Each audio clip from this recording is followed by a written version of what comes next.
Right home, in the bus, in the taxi, wherever you find yourself. We'd like to say good morning. Welcome to the TBS, the True Breakfast Show, 96.1, the heart and soul of Liberia. It's great to be back on the midweek. This is the midweek edition of the TBS. Well, let's have a great time serving breakfast. For now, straight up to 10 o'clock this morning. So much to talk about. This is Liberia's biggest breakfast show. Coming up Mondays to Fridays from 7:30 to 10 o'clock in the morning. Yes, good morning, folks. This is the True Breakfast Show. Good morning to the 15 counties in the land and breadth of the Republic of Liberia. When you wake up in the morning, think about a better country, a better district, a better county. In the midst of all what we do, country first. The love of liberty matters here. Let justice be done to all. When you get on the grounds of the Capitol building, the love of liberty, let justice be done to all. Good morning, folks. My name is O'Neill. This is O'Neill Roberts, Marka Davis, on the Wednesday edition of the TBS, starting off a new month. Oh, yes. I'd like to say good morning. This is the month of May. Think positive. Good morning, folks. Those of you born in May, would like to say good morning on a Wednesday morning. Good morning to our friend and brother Johnson May Bonkula. Celebrating your birthday on today, May 1. Happy birthday. Wish you good luck. Oh, yes. There are two kinds of failures. Those who thought and never date. I repeat, there are two kinds of failures. Those who thought and never date. Those who did and never thought. If you apply for a job somewhere and I deny, despite your knowledge of the job, never give up. Don't give up. Don't allow failures to take control. This is our morning motivation. Bobby Bleedy Addison filling us in this morning on the Wednesday edition of the Truth Breakfast Show. Good morning, His Excellency, the President of the Republic of Liberia, Joseph Yuma Boykai, member of the 55th. My name is O'Neill. Good morning, and I wish Marka County a good luck today. Good morning. Good morning. Remember, we on social media yesterday. As for what I'm seeing, I think we'll be playing on Thursday. On Thursday? Yes. Okay, the Bassa today. Yes. Yeah. So Coris Kanga and the rest of the team and the other people will go defend what they've been, talking about. I understand that for their qualification to the semi-final stage, the Senate Pro Tem gave the entire team How much? $500,000 Liberian. I can always pull a LD. To make it plenty. To make it plenty. That's why the winner of the county be 1 million. They 1 billion. Small. 1 billion you're breaking it. 1 million. What's up? Yes, good morning, O'Neill, and good morning to our wonderful listeners this morning. Let me say happy new month to all of us. We are wishing for all the best. We are praying for open doors, more opportunities. I mean, all the best to everyone. Yes, this is May, and it is the birthday of a couple of friends, including our own Johnson May Bonkula. Political Johnson May Bonkula. Now, Seku and Steve Sporting about. What girl? Where? Bebo! Oh, yeah, man. The man share you everywhere. Everywhere. The media attack you everywhere. I have one reply or one response comment. So I just copy it. Anybody to I just chunk it. Oh, yeah, PC. The thing where you are chunking the unrelated screenshot on my post. I just get my one copy. Anyway, you see you tag. Yeah. Just throw it there. Yeah, I just throw it there. Yeah, so folks, good morning. It's great for us to be here again. We want to provide to you clarity that everything we've been doing is just for the fun of the game. Nobody should take things very personal. A lot of people were so personal about this thing. They were saying, can you imagine somebody telling me, say, Yali Marka, you're doing it for his stomach? So who's giving me money for... How you doing it for your stomach? Can you imagine? No, I agree with that. Now, what I say, like, when people are quick on branding people, so sometimes we just look at these things and just walk away from some of these things. Everything that I've said were just my view and opinion on a match outcome. There is nothing about induced. But what induced me to defend anything that has to do with my own container? No, you're not possible. Yeah, so Folks, good morning. Johnson Mayonkula, happy birthday to you. Happy birthday to a friend. Um, Vicky Chei is also celebrating her birthday on May 1 today. Happy birthday to you, and take it from my sister-in-law, Anita Dombo Tommy. She's also sending you or wishing you well on your birthday on today. Yes. Y'all have a wonderful time. I know what you can do. Okay. Yeah. They may born people. Yeah, eat pepper soup and misbehave, all that kind of Oh, thing. misbehave.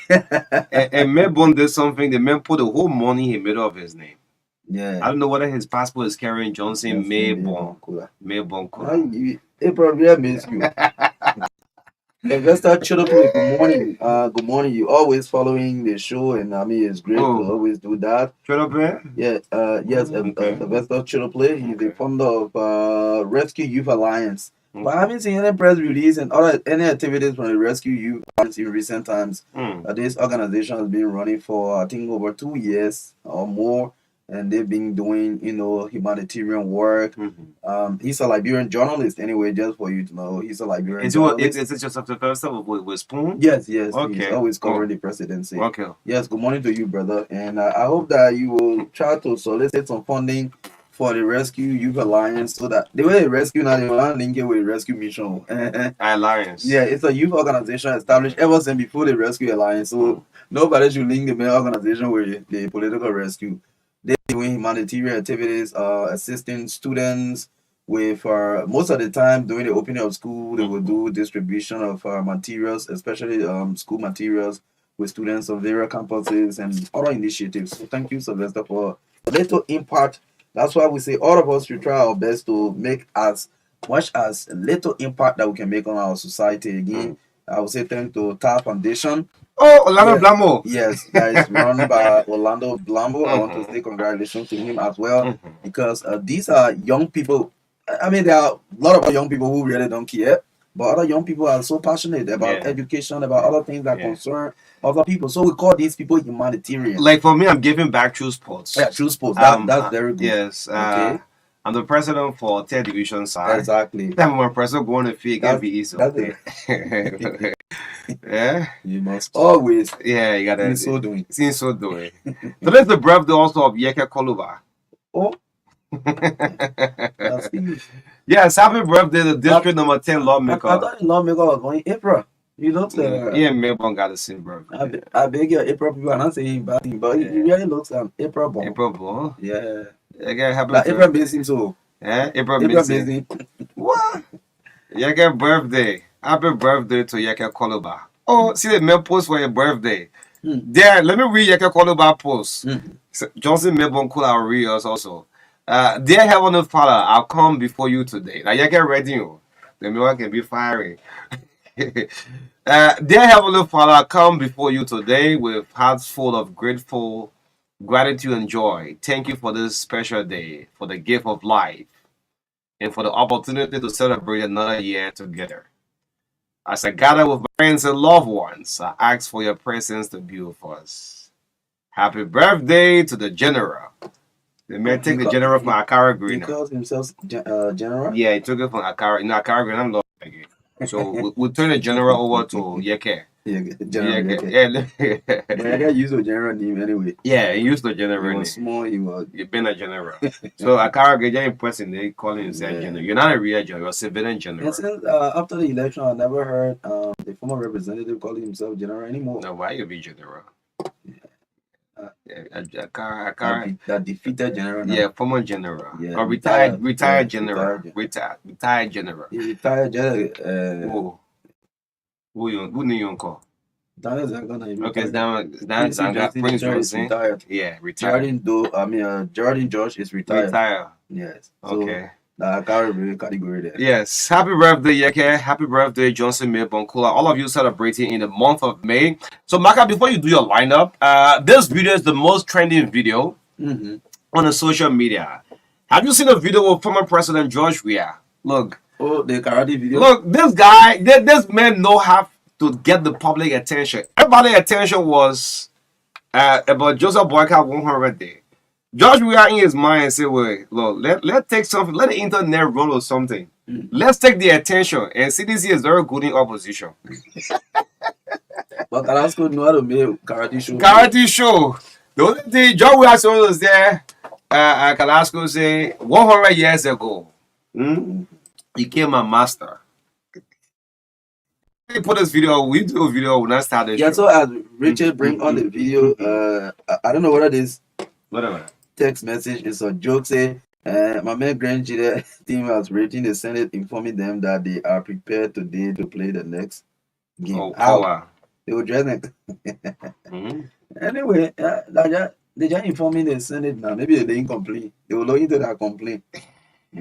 That referee, mean anything. That referee dismissed her. I mean, expelling him or whatsoever. Yeah, his expulsion is harsh. Yeah, there was no due process for me. And I can assure you, he needed a due process. I can assure you that it was based on public sentiment and not real, critical investigation and any analytical review of the incident in a box and all of that. It was just because the public say, hey, they made public interview, so they say, yeah, let me say that. But listen to me today and have this on record that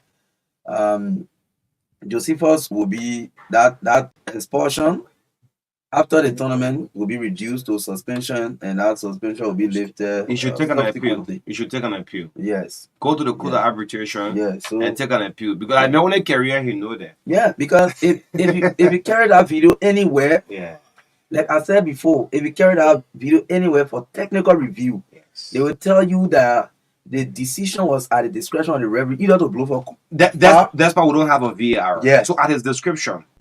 It was at his discretion to either blow for foul or call for goal. Yeah. Either of the decision was correct. So if they carry that video and review it over and over, I mean, he can win that case if he wants to take a case. And let me just say this. I mean, most of you went back and bring some of his failure back then. Say 2 years ago he was banned. That was then. And I mean, English referee have been punished over and over. Howard Webb 1 point in time gave 3 yellow cards. Yes, and you had the match official. They all sitting there. One man received 3 yellow cards, and he was still on the field. Anyway, so let's play this video quickly. This is former President George Weah. Yes, this have trended so much. It's the most trending video on the social media. Took the entire internet yesterday. And Rabbi won't go into a movie now. Here we are. Successful in music. Transitioning out the movie. The first karate movie. Then go judge Jagetin, you will know. Is it live now? You put it out to the public? Yeah. Richard, please get it up. Come in there. Yeah, hold on. You'll see the former president beating Carrasco. Yeah, beating Carrasco. That's good. If I one day the former president will move your all of you been having problems that difficulty. Yeah, 1 round, we are just getting 1 solid punch.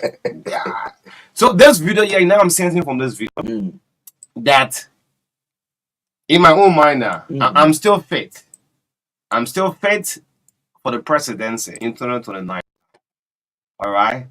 That's why watch this video. Just give it a play. Those of you watching, I wonder the audio can come out through Richard. Is it possible to get the audio? Yes. Let's see. Let's listen.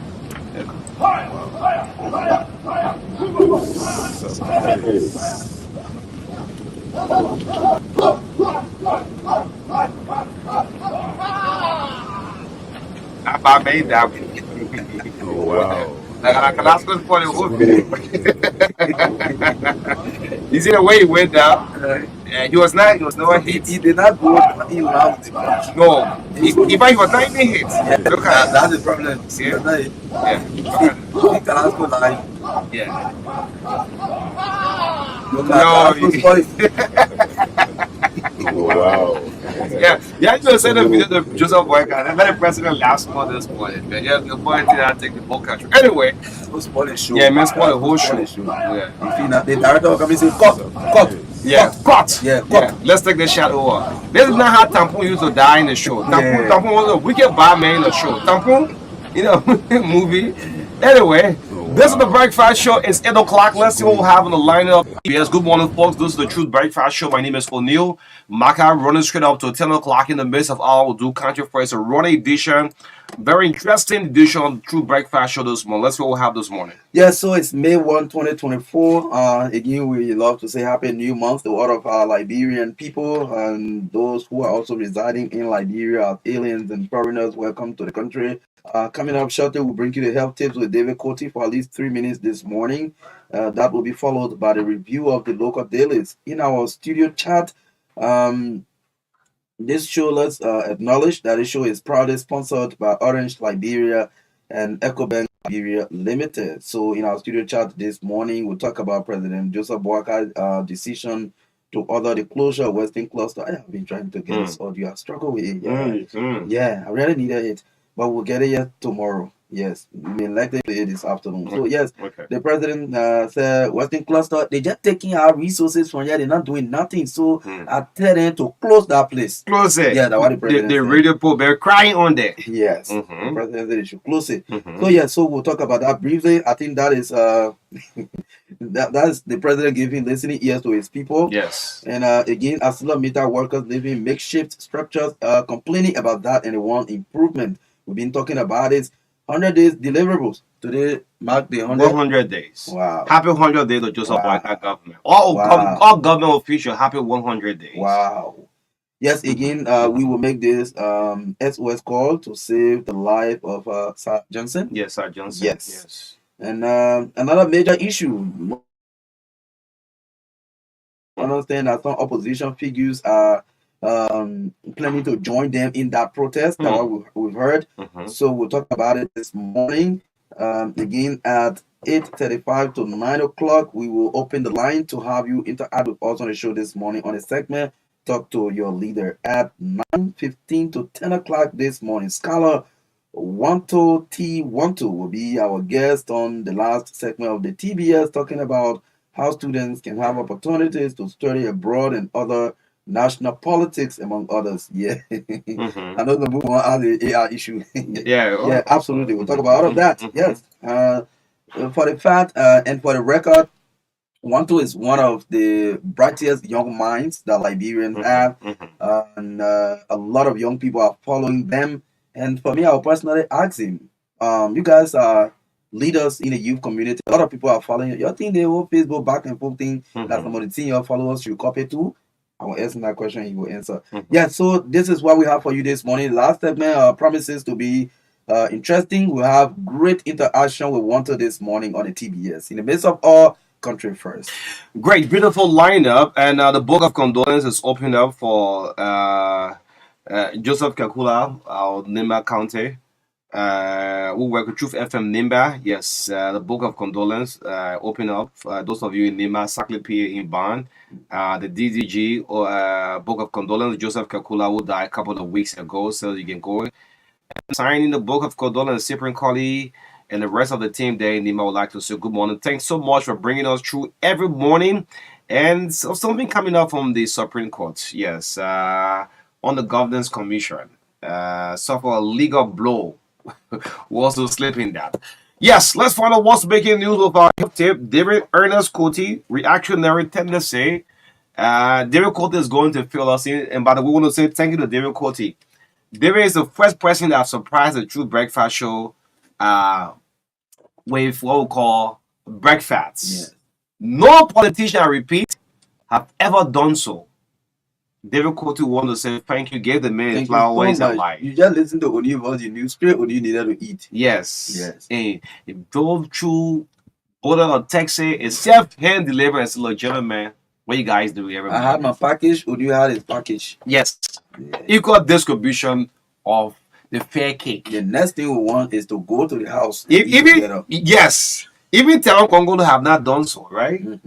Sarah Bessolo Yanti have not done so. I will call some names. Peter Nenso have not done so. Charles Snyder have not done so. Akaris Gray have not done so. Buffer Chambers have not done so. I mean, we'll call some names, right? Alice Cummings have not done so. Shannon Brodsky and so on and so on. David Coty have set a new record.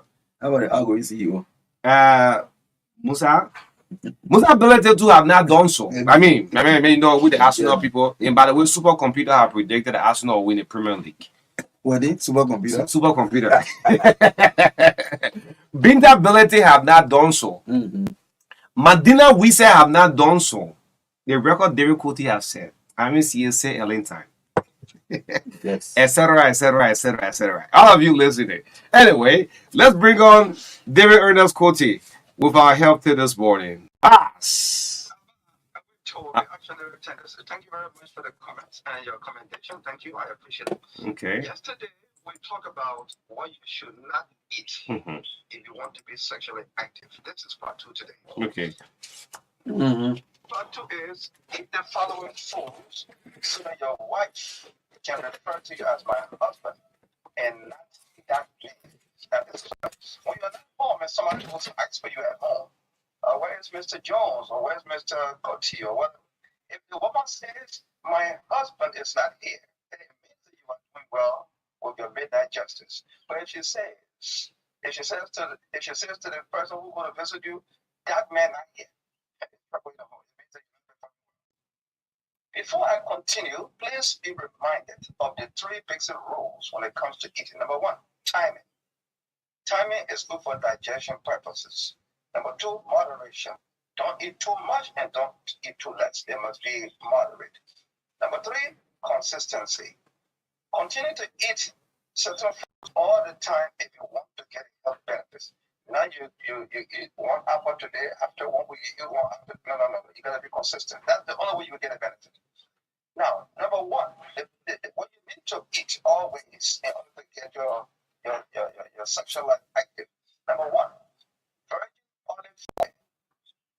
You need to drink 1 tablespoon in the morning on empty stomach. And you need to also drink 1 tablespoon at night, 2 hours before bedtime. Do it consistently, you will see the difference. Number two, watermelon. Watermelon it's also another good food for sexual activity. It's good for men, especially that white part of the watermelon. After eating the red part that you enjoy, don't throw it away right away. Eat that white part. It's important. But remember this too. Watermelon has a glycemic index of 72, which means it is very high in sugar. Be careful. Don't eat for stomach full. Eat some, but don't just keep eating all the time. It has a high sugar content.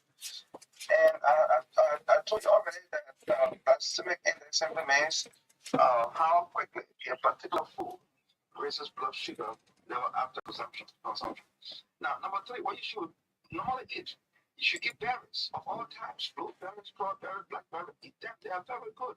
They can really help. Number four, eat nuts, all types of nuts, walnuts, almond nuts. Just keep eating these things. It will help you. You will see the difference. You should drink coffee, but not on empty stomach. No, you need to drink it with breakfast. At least after you eat your breakfast, after 1 hour, then you drink your coffee. Eat dark chocolate. Number six, dark chocolate is number two. Number seven, avocado. Okay. But don't forget, you cannot eat more than one a day. It's very powerful. Don't overlook that sweet thing you see there. It's very powerful, not more than one a day. Number three, eggs. And that also is very good, but don't eat more than 3 a day. You don't just pass around eating 4 every minute. Number nine, broccoli is another good thing. Most people go to some of the big restaurants, you know what I'm talking about. Number 10, garlic is very good too. Those are some of them. There are other good foods too, like even oranges. It's also good for men's sexual activity. But that one you cannot eat more than 3 because of the glycemic index is 40. Now, remember this. Drink water always, especially when you wake up in the morning. Now, listen to this carefully. Your liver, kidney, and intestine need water to flush out waste by sweating, urination, or bowel movement. This water issue is very important for many reasons. But those three things, organs that I just named to you, they need them because they need to wash your system, and then you will go to pee and get the waste out. You go to the toilet, or you even sweat and get those waste out of your body. So those of you who are not in a habit of drinking water, you got to stop it. Drink water. It's always good to be hydrated. Water helps to protect your spinal cord. You see what I'm telling you? If you don't have spinal cord problem, drink water. Water acts as a lubricant and cushion for your joints. especially young old people. I'm putting myself there. You gotta drink water all the time for your joints to be lubricated. The water can also serve as a cushion. Now, your body is made of 60% water, and you must maintain the 60% at all times. 60%. You must always drink water to maintain that at all times. Excuse me. One of the best times to drink water is in the morning. Drink water always, but one of the best times is in the morning. Because when you sleep at night, naturally you will lose water. I've said that 1,000 times. And I will to remind you, but after some time, I'll always come back to remind you, drink water always. It's important. But when you wake up in the morning, wait for 15 to 20 minutes before you drink. Don't just get up from the bed, pop, put the water in your mouth. Drink before you brush your teeth. The saliva in there is medicine. You can have to do a lot of things in the system for digestion and so on. So drink before you brush your teeth. And then drink it sip by sip in order to get a health benefit. Don't grab the bottle of water you just put in your mouth, and just empty and full of your stomach. You will not get the health benefit. Drink it sip by sip. Thank you very much for the time. Okay. Thank you very much. You said something from the beginning. You said what kind of justice? Midnight justice? Midnight justice, yes. Okay. You know, in the nighttime, you see, when you can buy all the cars, you know, when you hear the woman say, that man not here, it means that she's happy with the car that you bought, thank you. She's happy with the new iPhone you bought for her, thank you. She's happy for paying the children's school fee, thank you. But you don't know it all. There is a major problem somewhere. The midnight justice. You don't know it all. You don't know it all. Thank you. Yeah, man. Thank you. Thank you for yesterday, David. Oh, yeah. Okay. You know, early in the morning I went to sometimes you go to these places when I told you I was at Allah like I said, well, let me just surprise the both of you. And continue to happen from time to time. Okay. I hope no girl just take your number. But no. I don't give up. You know, my number don't just go to everybody. You sure? You did something money that when we the young people are having problems. Some of you. Why be? All of us are in the same age category, and you mentioned people's birthday in this month. You didn't mention that on the 22nd be my birthday. The 22nd? Yeah. Oh, okay. Okay. We will pay you a special visit on the 22nd. Then you won't go to court now. You won't spoil the voting. Why not? One guy called Hartford. Let me just tell you what. Oh, Harvard care. Mm-hmm. Yeah, looking for trouble. The man called me this morning again, talking about my time for the capital will finish this month. You taking over. Yes.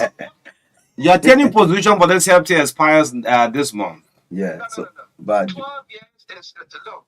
If you like the Supreme Court, What kind of Supreme Court? What about ECOWAS? they see Supreme Court Attorney Garrison Yelu went and they said the other one year will not get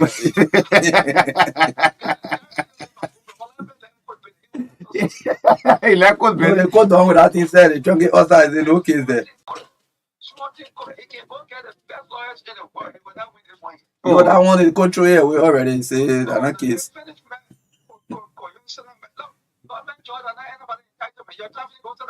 You don't know it all. Thank you. David and us quoted with our health tip this morning. 40 minutes down, 8 o'clock. Let's follow what's making news from the print media.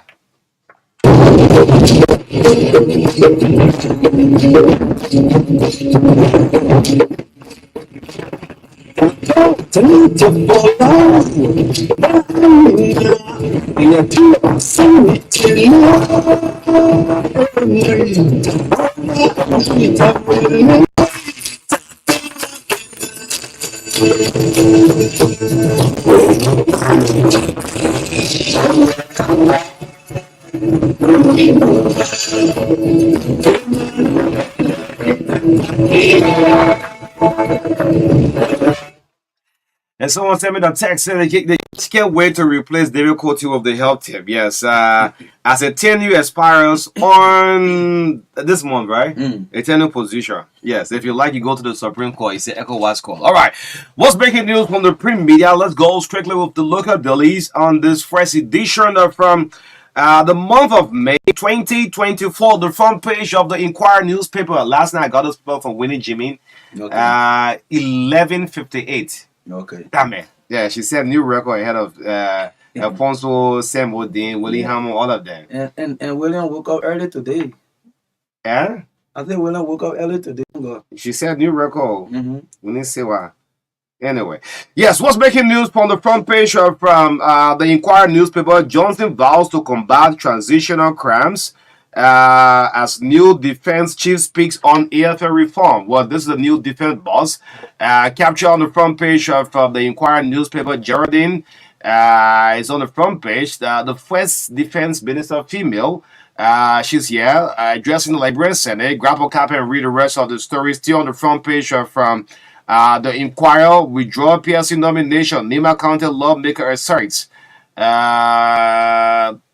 Women Peasants, yeah, on the front page of the Inquirer, you can grab a copy and read the rest of the story. World Bank orders dialogue on attracting investment. It's a sub-lead story here on the front page of the Inquirer newspaper. Let's go to the back page. What the back page have? The back page are from the Inquirer newspaper. ECOWIS concerned about enforcing community court judgments. Seeks to establish appeals chambers.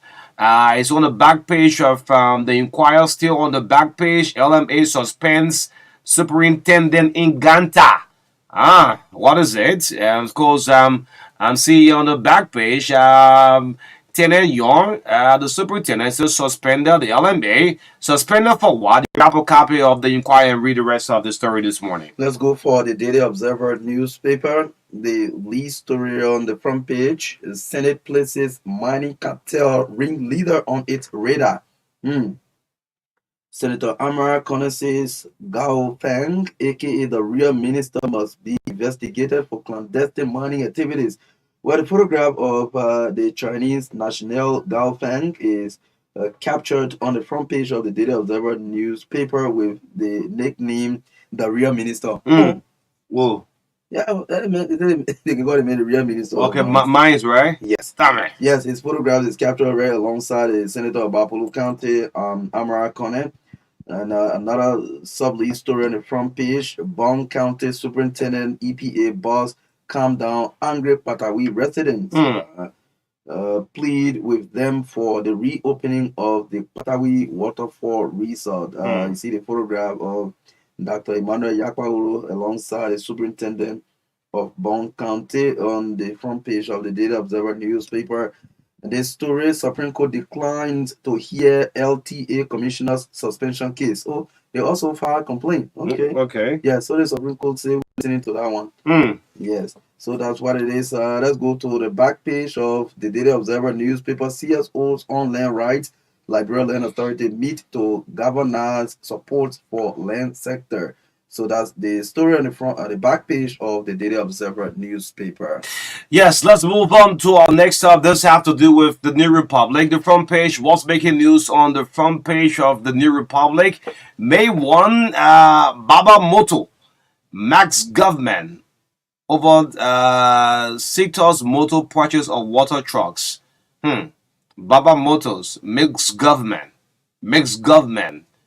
eat enough money from government over Seacoast motor purchase of water truck. You know, the water truck that was donated to the water and sewer.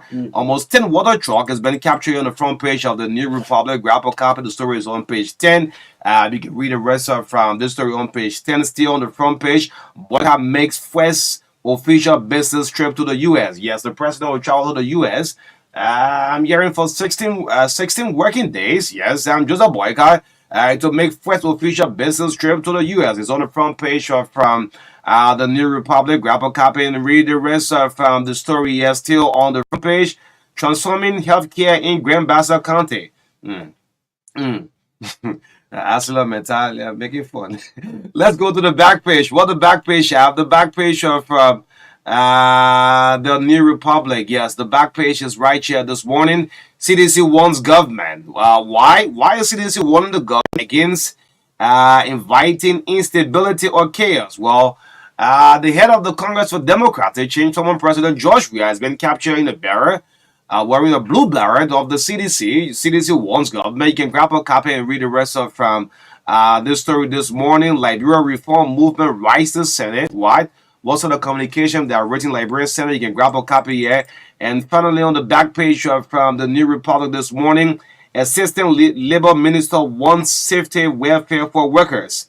Yesterday, there was a mini protest at JFK entrance. The protest at the Anna Roberts story from Bannersville Junction with a lady. She was between life and death. They took her to the JFK. The family asked for first aid treatment, and in the hospital, calling to the family members. They didn't do so until the patient died right at the entrance of JFK. So many protests there yesterday at the Joe F. Kennedy. Good morning to the health minister. A lot of things happening.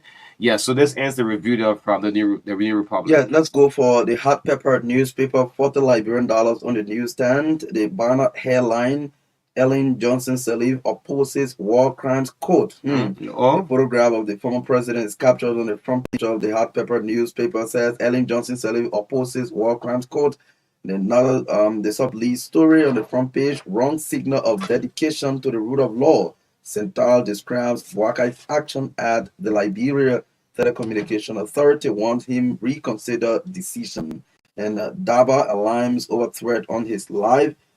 This is the businessman who had a conflict with the DA the last time, the LDA the last time. He's captured on the front page of the hot pepper newspaper. On the back page, President Bwaka vowed to shut down Western Cluster. Well, the president is here just like an engineer captured with a group of government officials on the back page of the hot pepper newspaper. FDA sharply reacts to media publication, says it's a calculated ploy and misrepresentation of the fact. Rudolph Merab is captured on the back page of the hot pepper newspaper, the managing director of the Forestry Development Authority. New government hospital takes shape in Buchanan with Aslamita's support. That is new. That is hospital, yeah? Okay. Okay. How to enact presidential transition bill and others. The deputy speaker or the speaker of the house is captured also on the back page of the hot pepper newspaper. Yeah, so Samuel Dean, the independent newspaper. I remember this is the only paper, 22 years of critical investigative reporting, been on the 100 days, been doing countdown. Let's go on the front page of the Independent. What's on the front page this morning? It says, fiasco 100-day deliverables. Liberian debate merits and demerits of Joseph Boycott initial promises. Well, we'll look at this 100 days here. And this have agriculture, tourism, commerce, the rule of law, corruption, justice, infrastructure, roads, electricity, water, and health. I'm seeing something agreeing. Let me share this with you immediately. Right back. This is done by the independent newspaper, the 100 days of Joseph Yuma Boykai. Well, let's see if I can go to the back page. What's his on the back page? The back page of the independent. LWNC liability hits over US 7 million. Management vows to disconnect government. Mo is captured here on the back page. Mo Ali. The last time. Anyway, let's leave it at the takes. Let's go to the back page. Still on the back page. World Bank seeks attraction of investments here. Supposed Liberia Diaspora Investment Dialogue. It's a sub-lead story on the back page. Boycott graces CSA Consultancy Framework launch is another sub-lead story on the back page of the Independent. You can grab a copy. The Independent is very interesting this morning.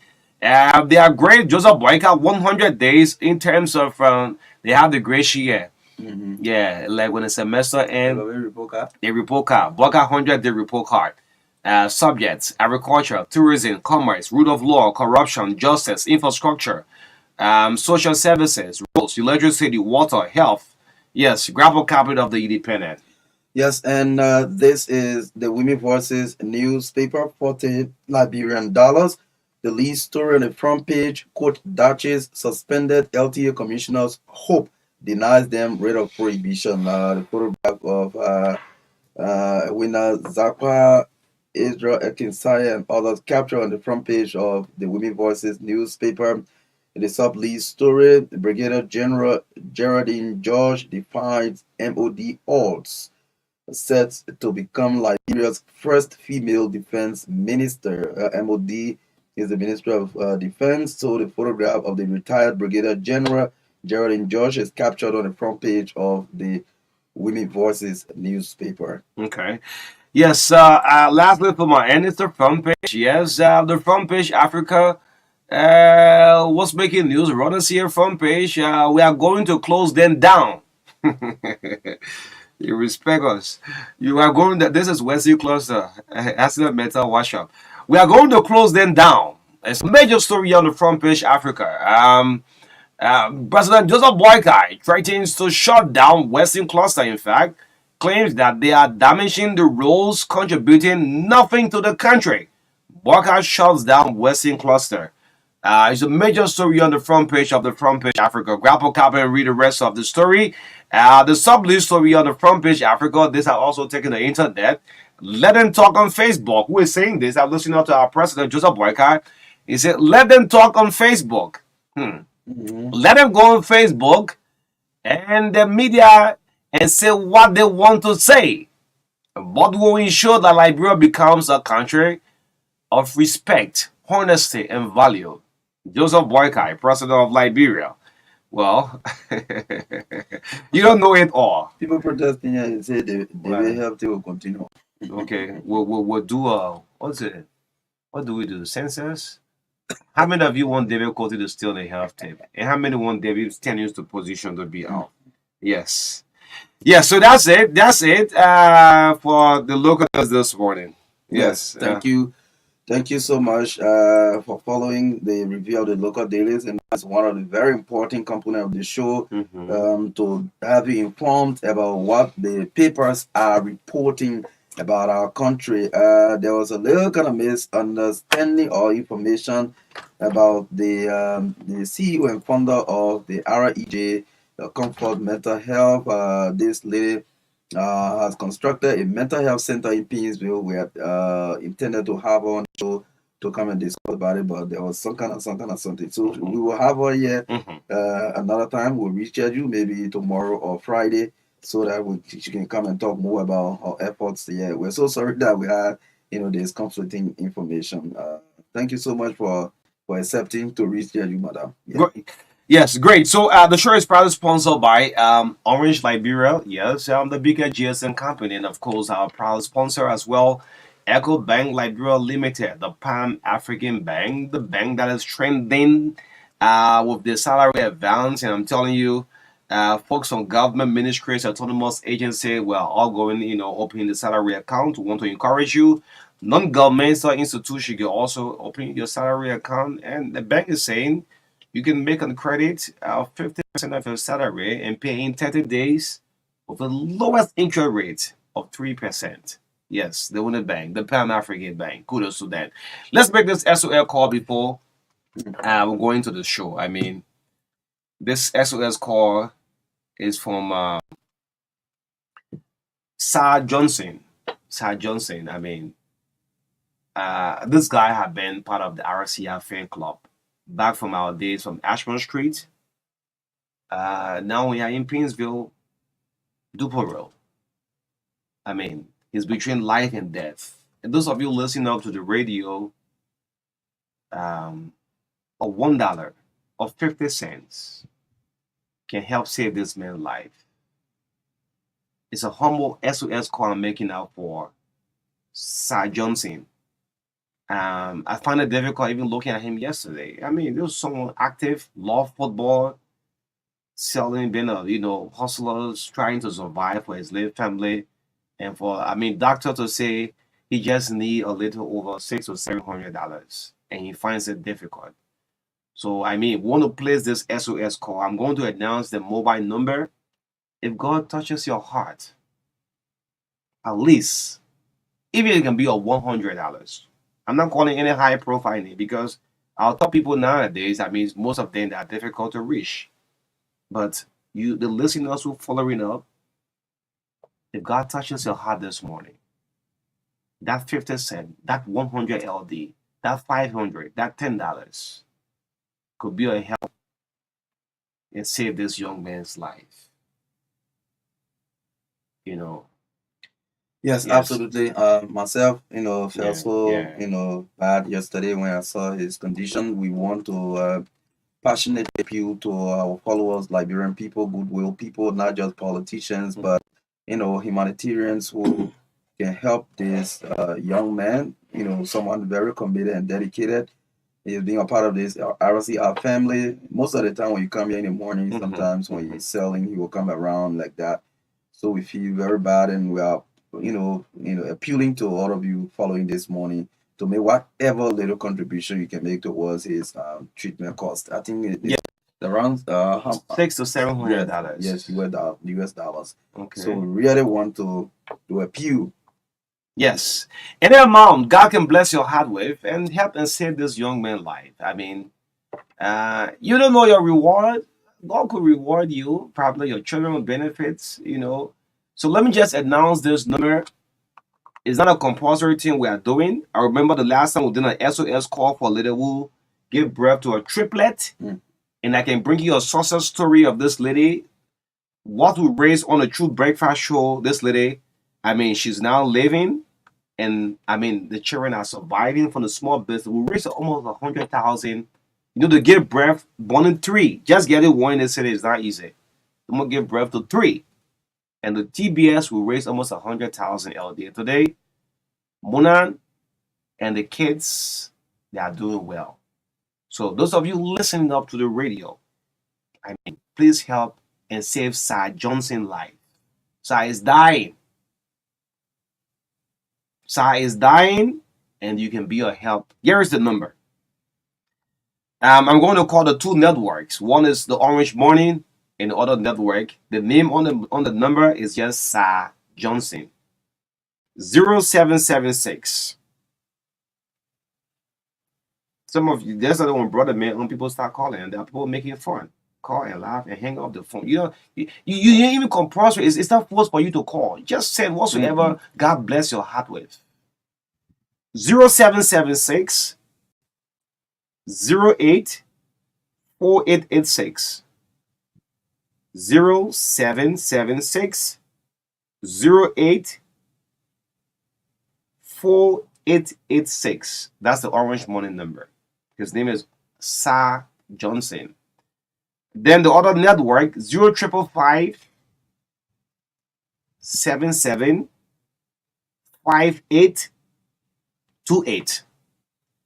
0555 77 5828.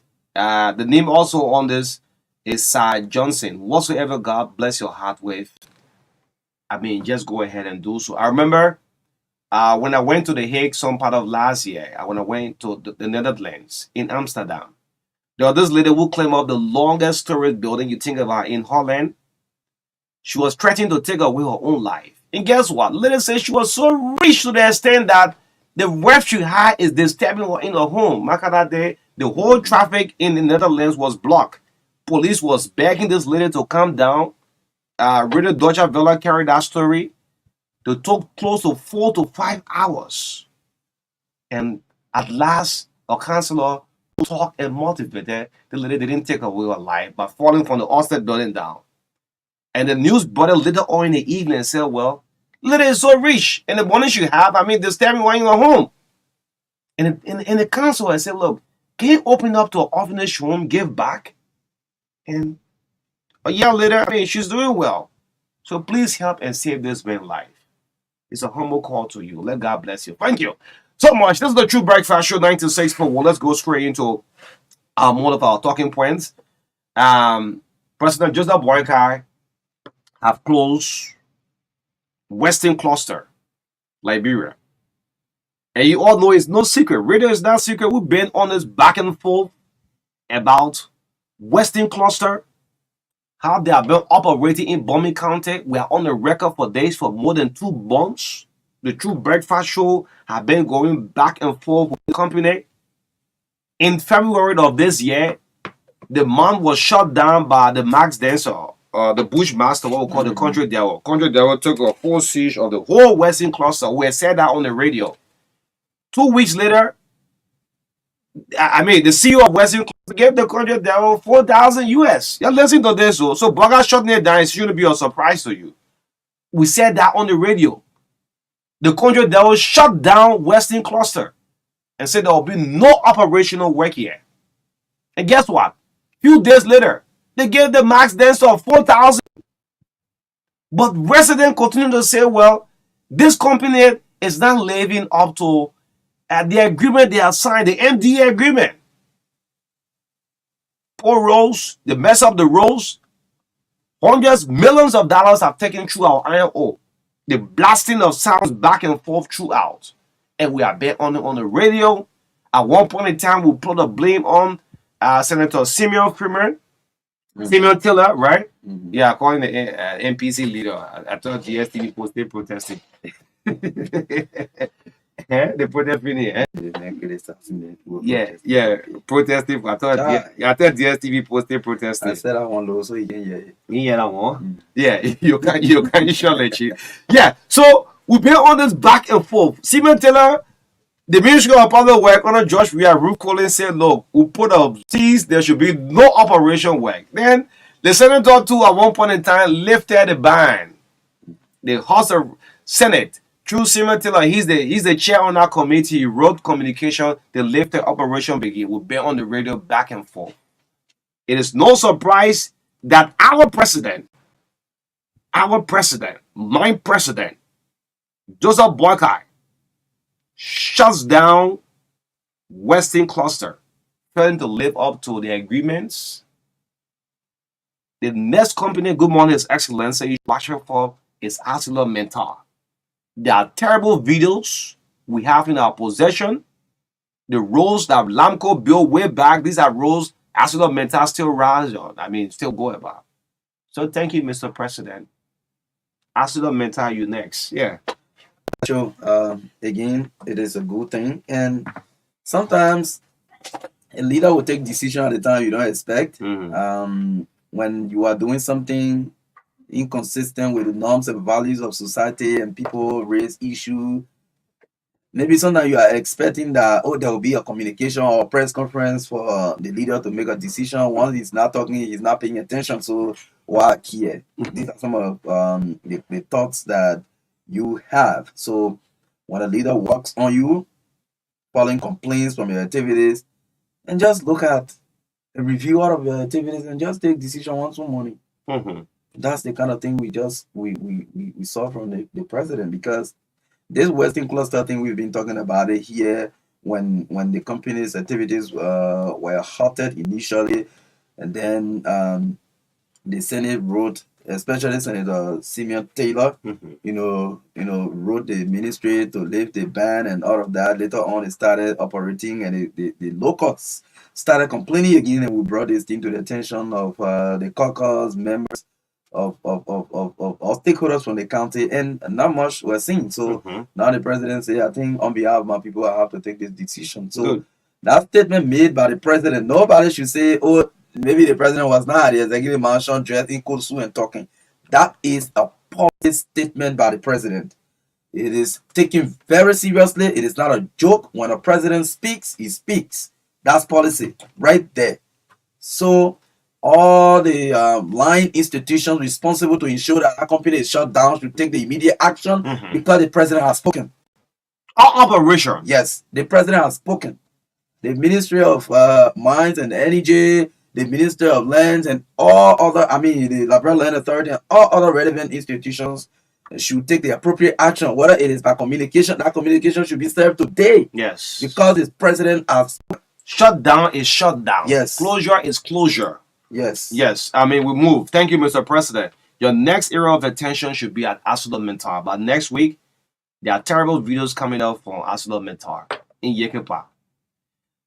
So I'm getting back a couple of messages. People responding. Abraham Shaw, people, thank you so much. He has sent $25 to Sir Johnson. Okay. Yes, thank you so much. Thank you so much, big brother Abraham Shaw. Okay. Yeah, so Monserrado County team prevented for leaving Calando Hotel. Oh, yes. They have not paid their bills. They can't eat. Y'all talk the people children, you're putting in a very good hotel, right? Monserrado big, yeah, we man. all. You're supposed to be the last country to leave. Sir Joseph, Dara Dillon, y'all helped them pay the bill. That's how we can see most of our lawmakers. I'm sorry about that, right? The players have been prevented to leave the hotel. If this was an election year, that was never going to happen. No. Let's call our names again. Yeah, please.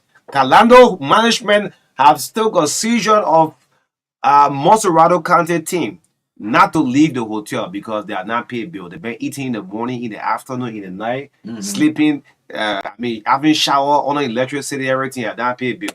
Yeah, so even though you mentioned Darius DeLong and mentioned Sir Joseph, I also want to mention the former president George Weah, who was a senator of Monserrado County as well. Okay. Yes. Yeah. That one, in a presidential capacity.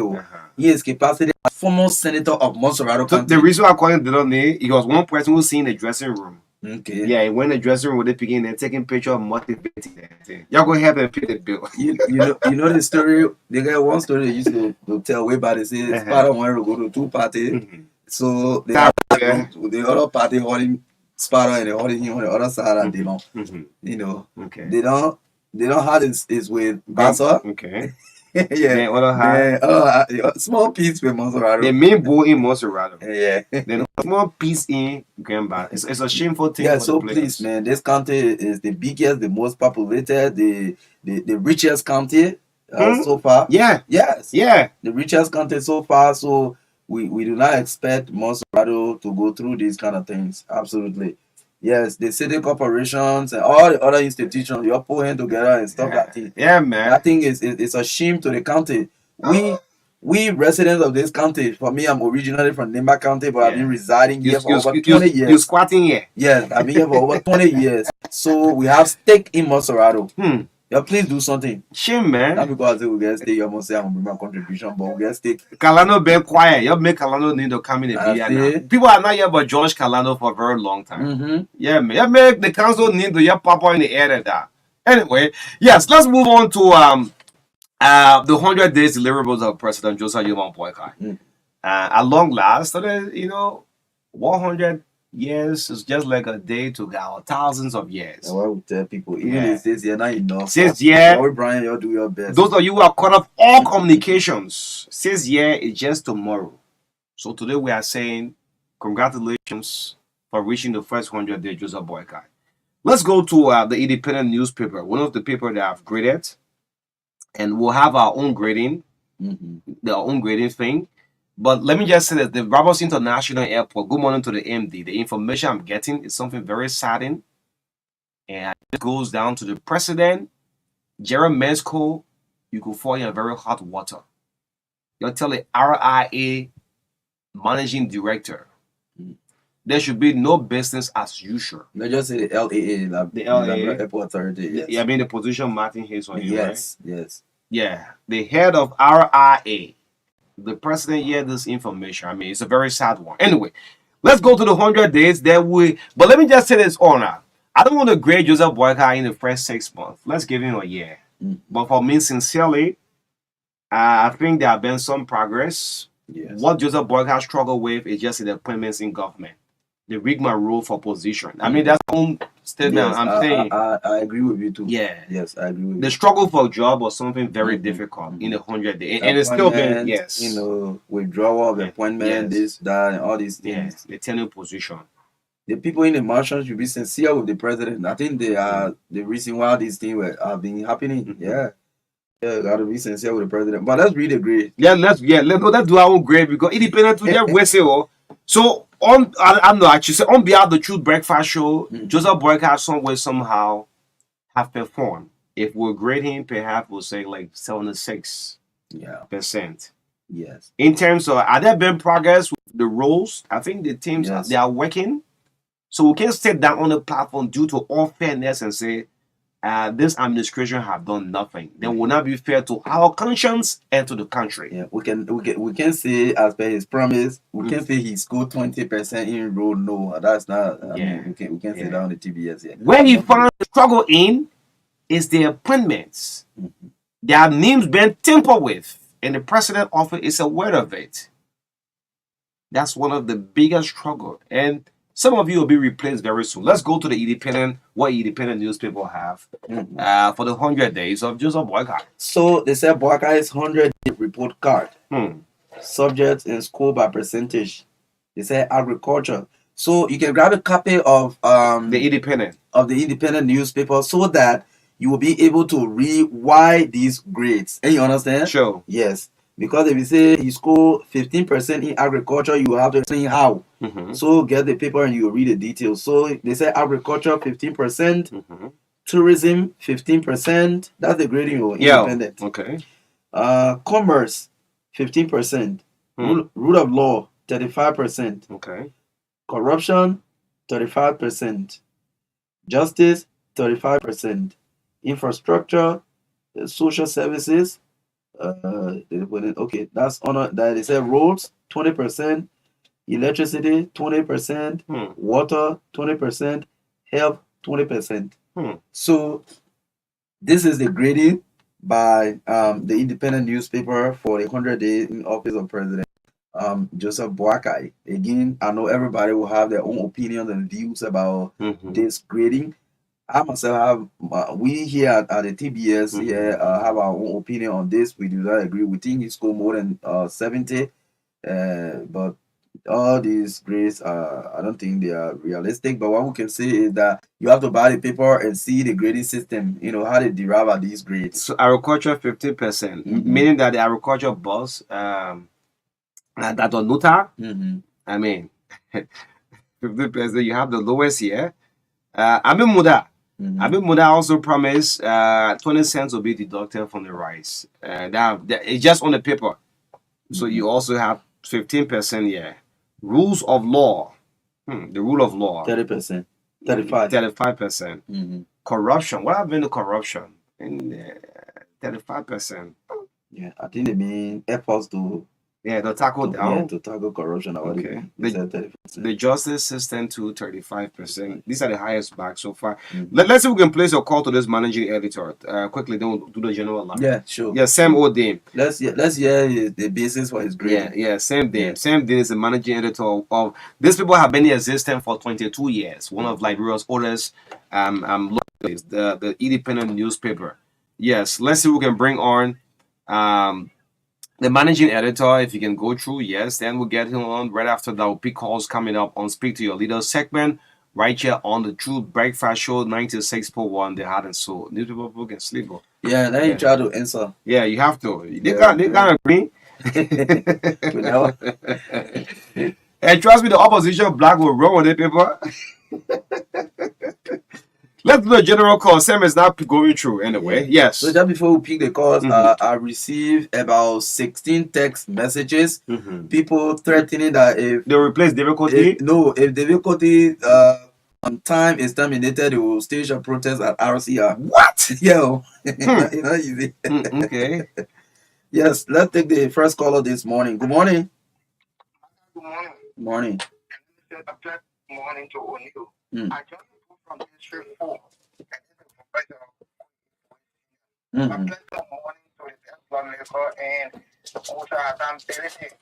Marka, I want to commend the legislators for passing the budget. I think our lawmakers, they overwhelmingly passed the budget.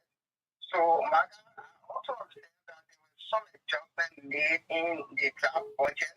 And the budget, when it appeared before the legislature, it was in the form of 692 million, 4,000 and 826. Adjustment was done by some of our lawmakers before the passage. The budget rose up to 759,869,827. But my disappointment, Marka, after these many adjustments were made for which the budget rose to the amount that I just called,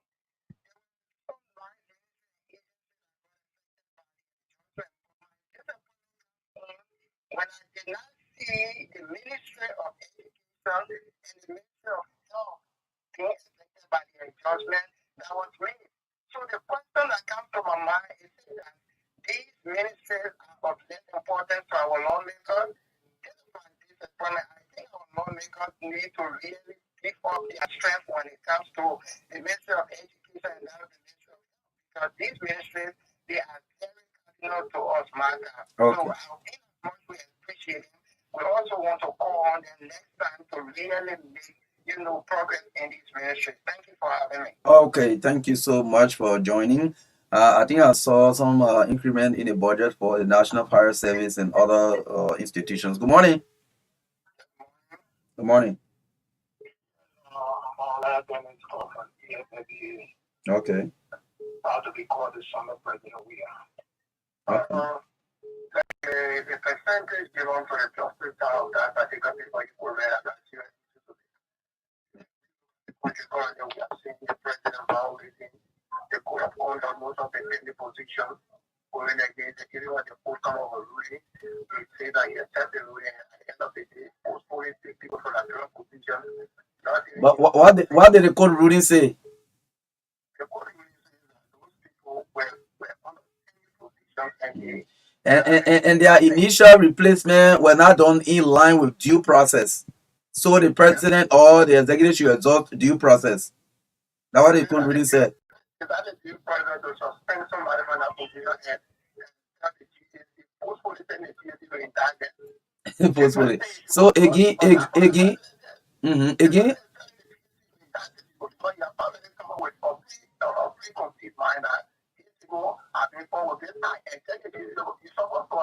So in line with the rule of law, these people affected also filed for a bit of information before the Supreme Court, which the court said, I mean, it is not substantial, so they throw that also as well.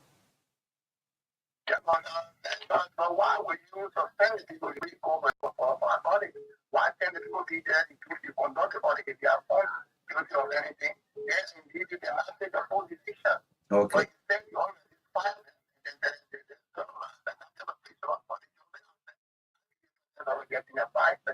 Okay, that's opinion. Thank you so much for joining us this morning. Let's take this this quarter.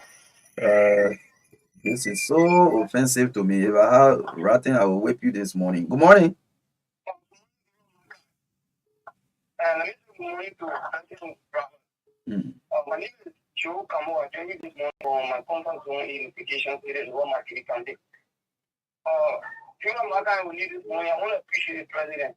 I still mark the 100 days of the president in office. I want to appreciate the president on his countless efforts in helping the developmental aspect of our country. And some of us, we are very conscious of the fact that this president that we can't pass for so dearly will deliver to the expectation of the people. So, Mr. President, this morning, I want to say thank you and continue the level of job that you started and don't be deterred. The numerous contradictions are becoming so thank you, Mr. President. Thank you for having this morning. Thank you for your participation. Good morning. Good morning, Marka and police. Morning, go ahead. Good morning to the minister.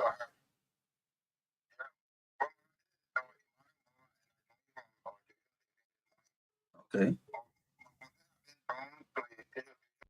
Or the mosquito-net. Or for the past time, or people or register person also to register people for the distribution and through the registration or each household will issue a ticket. And the ticket which will qualify you to get it. But you find it out with your name will be checked through the database. But if your name bad, then you will be able to get it.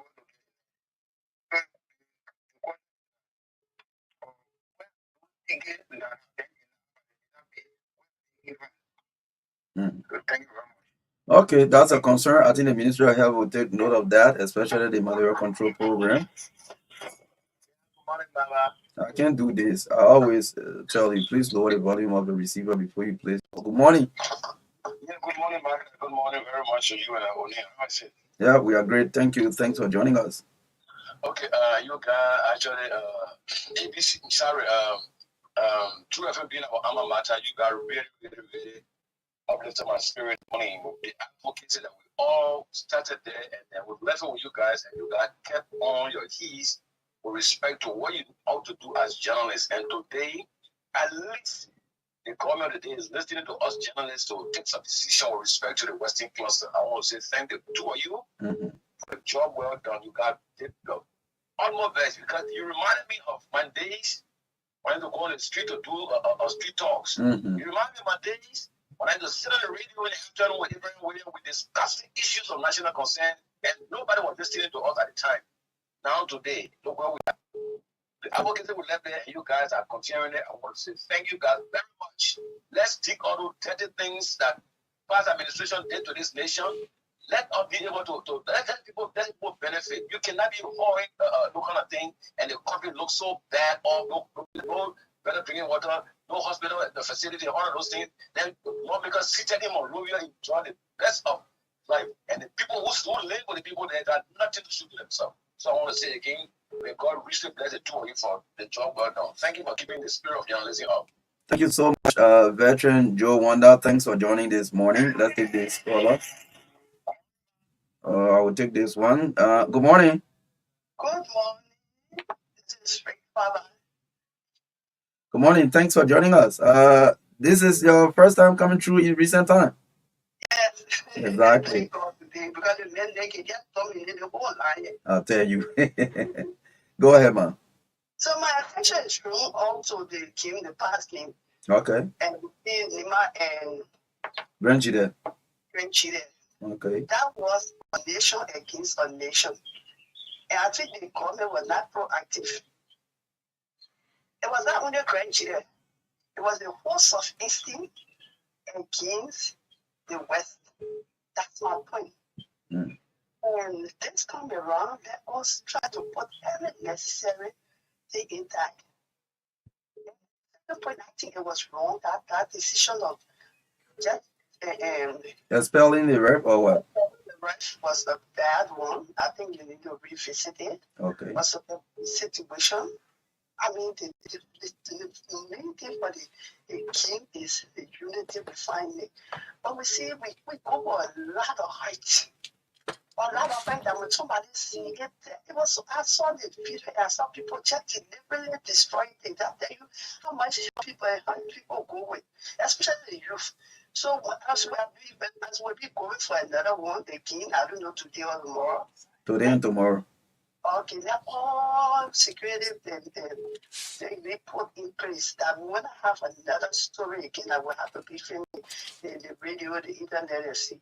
This is Liberia. It is our home. Let us see how we can go together so that we can have a better tomorrow for our children. Thank you. Thank you so much, Madam Victoria Pabai, for joining us this morning. Let's take this one. She's a regular follower. Yes, she be. Wow, Yes. Victoria. Good morning, Marka. Good morning. Thank you, Marka. Let me say good morning to O'Neill. Let me say good morning to I mean, all the good morning you talking Western Cluster been giving you a hard time over there. I never heard you talk about Western Cluster. Yeah. Marka, then you don't follow me. You don't follow me. I've been on your new edition of Western Cluster. In fact, I've been calling. That was 2 years ago.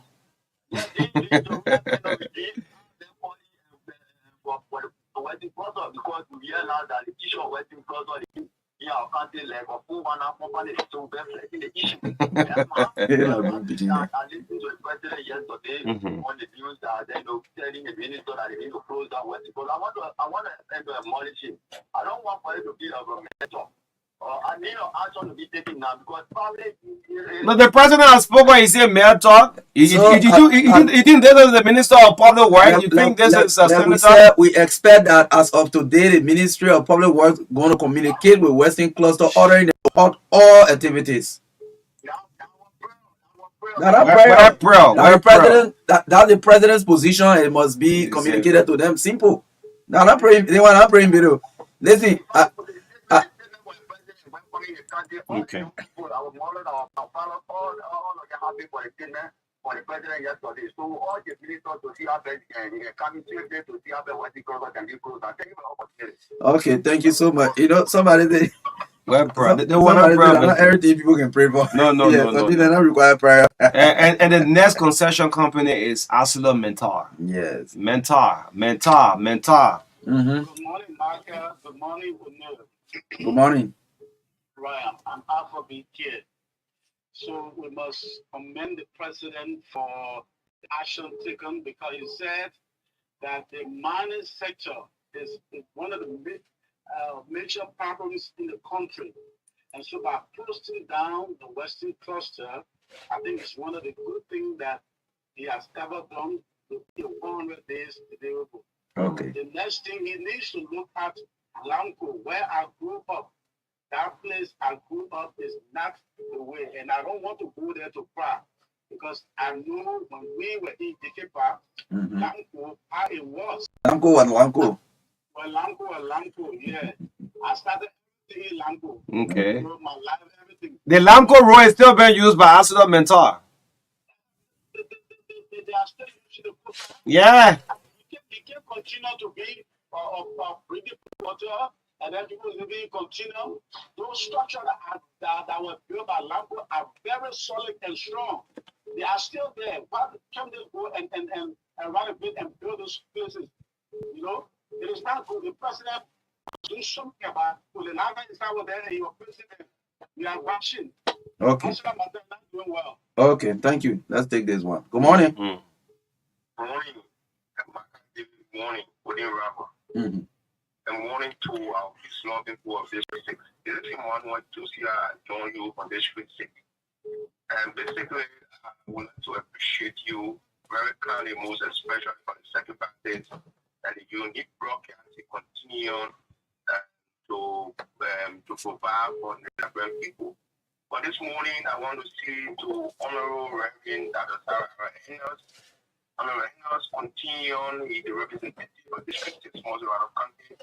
He continue, to provide an exemplary leadership, a leadership that is extraordinary. For you to see such that kind of leadership is very difficult. So my words of motivation to him this morning, let him keep it up, especially for the kind of leadership he has provided over a period of time. He has seen over numerous committee, head of Equa, chairman from Mozarado Caucus, and then, co-chair on state enterprise, and the level of work he continues to do across District 6. They said he has a university or technical college or vocational training institution. Which one? He has a vocational school, and right now, what he is doing now, he's trying to transition like to a modern hospital, a 75-bedroom hospital. I don't intend to go so deeper because very soon other media outlets will be invited and Okay. You know, sure women and children will be private. So, these are kind of that's what happens, especially when it comes to the public space. Okay, nice one. Putting the people above yourself. Thank you. Thank you so much. We can do this. The feedback. So, Okay. yeah. Let's take just one more call. Yeah, no, we can't do that. Also, let's do this one. Good morning. No. You're stubborn, man. Good morning. Yes. This is Roland D.H. Tudawe Jr., and I call you from District 6 this morning.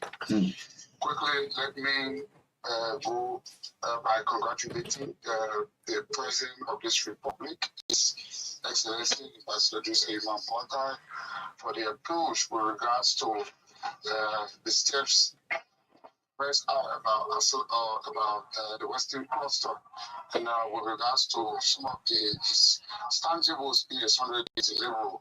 Particularly this morning, my attention is keen on this issue about how county, the Maserati County that you guys raised up, under the auspices of Honorable Samuel Enders as chair of this caucus, that issue with regards to resources for the county. Yeah, the players were held hostage. Yeah. Yeah, and then I want to call on Phil on because this morning, from our understanding, is some of the issues with regards to signing that resolution, particularly on the lawmaker from district number 3, Honorable Small Mobile, to kindly just let go some of the in-house things and let's sign that resolution so that we'll be able to have our boys leaving the hotel and taking care of some other issues like the other stuff. Thank you this morning. What kind of resolution are you talking about? Me, I left for the public to get clear information. So, with regards to, this county is one of the counties, like you said, with a whole lot of institutions that are under regards to the Channel U. So, there was some kind of resolution supposed to have been signed with regards to money. Almost all the time, you notice that the county will always do that. They will have money as a county to help and support the fee. Okay. So, from our understanding is that that resolution will be drafted but our Senator Honorable the law has some issues that needed to be rectified, and they kept dragging and dragging and dragging. And his colleagues have been saying, let's do it quickly so as to be able to get this thing. But he has dragged and said, rectify those things. Now they are caught up with us. So Honorable Simon Mara is annoyed. So there are some other internal talk in between there. So we just want to appeal to them to just let all of those major formalities go. Let's sign that stuff. Let the boys be able to leave the hotel. Okay. Then we'll come back to the table and go about with our discussion. Okay. Thank you. So on this, I think it's a shame and disgrace to the Monserrato County team. To have the player after serving the county, despite the team was beaten, they didn't make it up to the semi-final. For hotel management to hold them up to now, they are stuck up in the hotel, they can't be released. That tells you that all I was seeing at the SKD there is just a formality. Don't sit behind this microphone. Some of you identifying with team have no history of being around football or whatsoever sports. Today, the Monserrato County team, Calano just living his quiet life, but the team cannot leave the hotel. Can you imagine this? With all of the representatives in Monserrato. Lawmakers in Monserrato. The reason why I'm hyping Monserrato lawmakers, the biggest caucus in the biggest legislative caucus with about 17 19 lawmakers, members, 19, two senators, yes. 17 representatives, 2 senators. It's a shame. Just stop calling. The call section is over. It's a shame to know that the team that most of you was in the dressing room scene, taking pictures, doing live videos, that today they have been heard in hotel just for common hotel bill. That you also say after this content meet from the youth and sports, just forget about everything about sports. That is a signal is showing. Right after the content, all of you who playing, whether it's from Nimba, Grand Judah, River G, Grand Bassa, after the content meet, you on your own. It's a signal that it's a clear one. And the youth and sports ministry, that money, that package you have for the winner, it's a little. $1 million Liberian dollar. $1 million Liberian dollar. It's almost like a 6,000. If you look at your sponsor, Let me see. Don't calculate it. yeah, be calculating. Some of your sponsor is just like 10-15% of just one sponsor money. And what you have to give to your MVP, I think it's it should be encouraging. $5,154. Yes. The whole tournament you play in the county. ABM Terminal is giving 20,000 for sponsorship. Yes, contribution. just APM alone. Then $1 million. It's The a Senate President just gave Grand Battle team $500,000 if they for winning to qualify to the semi-final. The last ability 2 years ago get $1 million. So Nima County alone, I'll put you in a kind of house he for. He came by with Facebook post. Yeah, yeah. They been put comment reach almost 2,000 comments, But as we close up on this matter, I want to say thank you. Lo just announced that we can get Winto coming up at 9:15. Then we'll discuss the 100 days of Joseph Marka. Yes, I'm trying to get it, the USA time and Liberia time. I don't know whether he's all sleeping or what's. Yeah, if we just in case if we can get Winto, T Winto, then we'll look at the 100 days deliverables of His Excellency Joseph Marka. Thank you so much, and to the RIA boss, make that adjustment quick. Otherwise, you get the information in the public space. No business as usual. Anyway, you don't know it all. Let's go for sports. Naomi Tapia is here to bring us to the world of sports. Congratulations. As full seeing Real Madrid reaching to the final of the Champions League. Yes, a away draw. It's a good one. Yes, let's see what's making news in the world of sports this morning. This is the Truth Breakfast. I'm not talking nothing about Lisa. You still have to talk about My it. enemy didn't kill us. No, football. Naomi Tapia is here to fill us in the world of sports this morning. Let's link up with Naomi and say good morning to you, Naomi. Good morning, good morning, everyone. Welcome to the Passion of Life. The Ministries of Youth and Sports and Internal Affairs have expressed a disappointment over the incident that led to the one-time destruction of the SKD Sports Complex. In a release from both ministries, they referred to the SKD as a beacon of hope and unity not only for sports not only for sports enthusiasts but for the nation as a whole.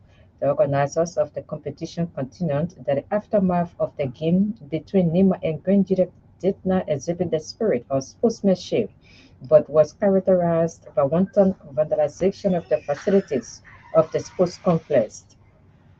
The organizers categorically condemned the actions of the fans believed to be of Grandira County in the strongest terms and assured the public that all actors responsible for the act leading to the destruction of the SKD sports complex will face the law when the investigations are concluded. Meanwhile, the Sports Writers Association of Liberia has strongly condemned what it terms as an act of hooliganism exhibited by some supporters on Monday, April 29, 2024, at the Samarkand Sports Complex. A group of disgruntled individuals believed to be supporters of Nigeria Kante Monday, 29 April 2024, damaged the Docker 6 and other infrastructures at the SKD. The Sports Writers Association described the barbaric action that left several individuals injured as unfortunate. The incident happened after the delayed extra 30 minutes clash between Nima County and Grenadier County, the game which Nima won on penalty shootouts. So called on the organizers of the county meets to immediately investigate and bring to book perpetrators of Monday's violence at the SKD, adding that they welcome the decision by the Liberia Football Association to expel Josephus Stojla, who refed Grand Jide and Nima County quarterfinal match. The sports writers also warned the organizers to investigate a bombing versus Luther County match. At the same time, most Colorado County players have criticized the county legislative caucus for their lack of support to the team. In an exclusive interview with the Front Page Africa, the players decried lack of support that has led to the management of the Carano Hotel in Moravia holding them hostage until the bills are paid. The players revealed that the county sports steering committee executives are owing them 300 United States dollars, adding that they played their preliminary round matches without being paid and are currently starving at the hotel due to lack of food. The players termed it as a shame that a county with 70 representatives and two senators will treat their players with disrespect after featuring for the county in the nation's most prestigious competition. They threatened a protest at the Capitol building as their way of calling the attention of the lawmakers to their plight. Belgian goalkeeper Thibaut Courtois will miss Europe 2024 following a knee ligament injury despite a potential return for Real Madrid. Courtois, 31, has missed the entire season and needed another operation to his knee in March when he had a setback. He might return for Real Madrid before the end of the campaign, but Belgian coach Domenico Tedesco has ruled him out of Europe 2024 selection. Courtois, who has worn two caps for Belgium, said in December, a stunner, he would not recover fully to play at the tournament held in Germany this June and July. Fulham have been fined €75,000 by the Premier League and given a suspended 6-month ban from registering any academy players currently or previously registered with another club. The punishment relates to a payment made by the Cottagers to Burhan Blazers FC following Fabio Carvalho's move to Liverpool. Attacking midfielder Carvalho joined Fulham's academy from Burhan Blazers in December 2014. The Premier League said Fulham accepted breaches of the Premier League rules in relation to player registrations. And finally, England captain Harry Kane was on the score sheet yet again, his 43rd goal in 43 games this season, as Bayern drew 2-2 with Real Madrid in the first leg of the Champions League semi-final tie. Things could not have gone much better for him personally in his debut season for Bayern, but it would be a disappointment not to cap off such a prolific campaign in front of goal with a long-awaited piece of silverware. Bayern Leverkusen have already halted Bayern's run of 11 consecutive Bundesliga titles this season, but it has been a good season so far. €4 million last summer. That's all for our sports desk.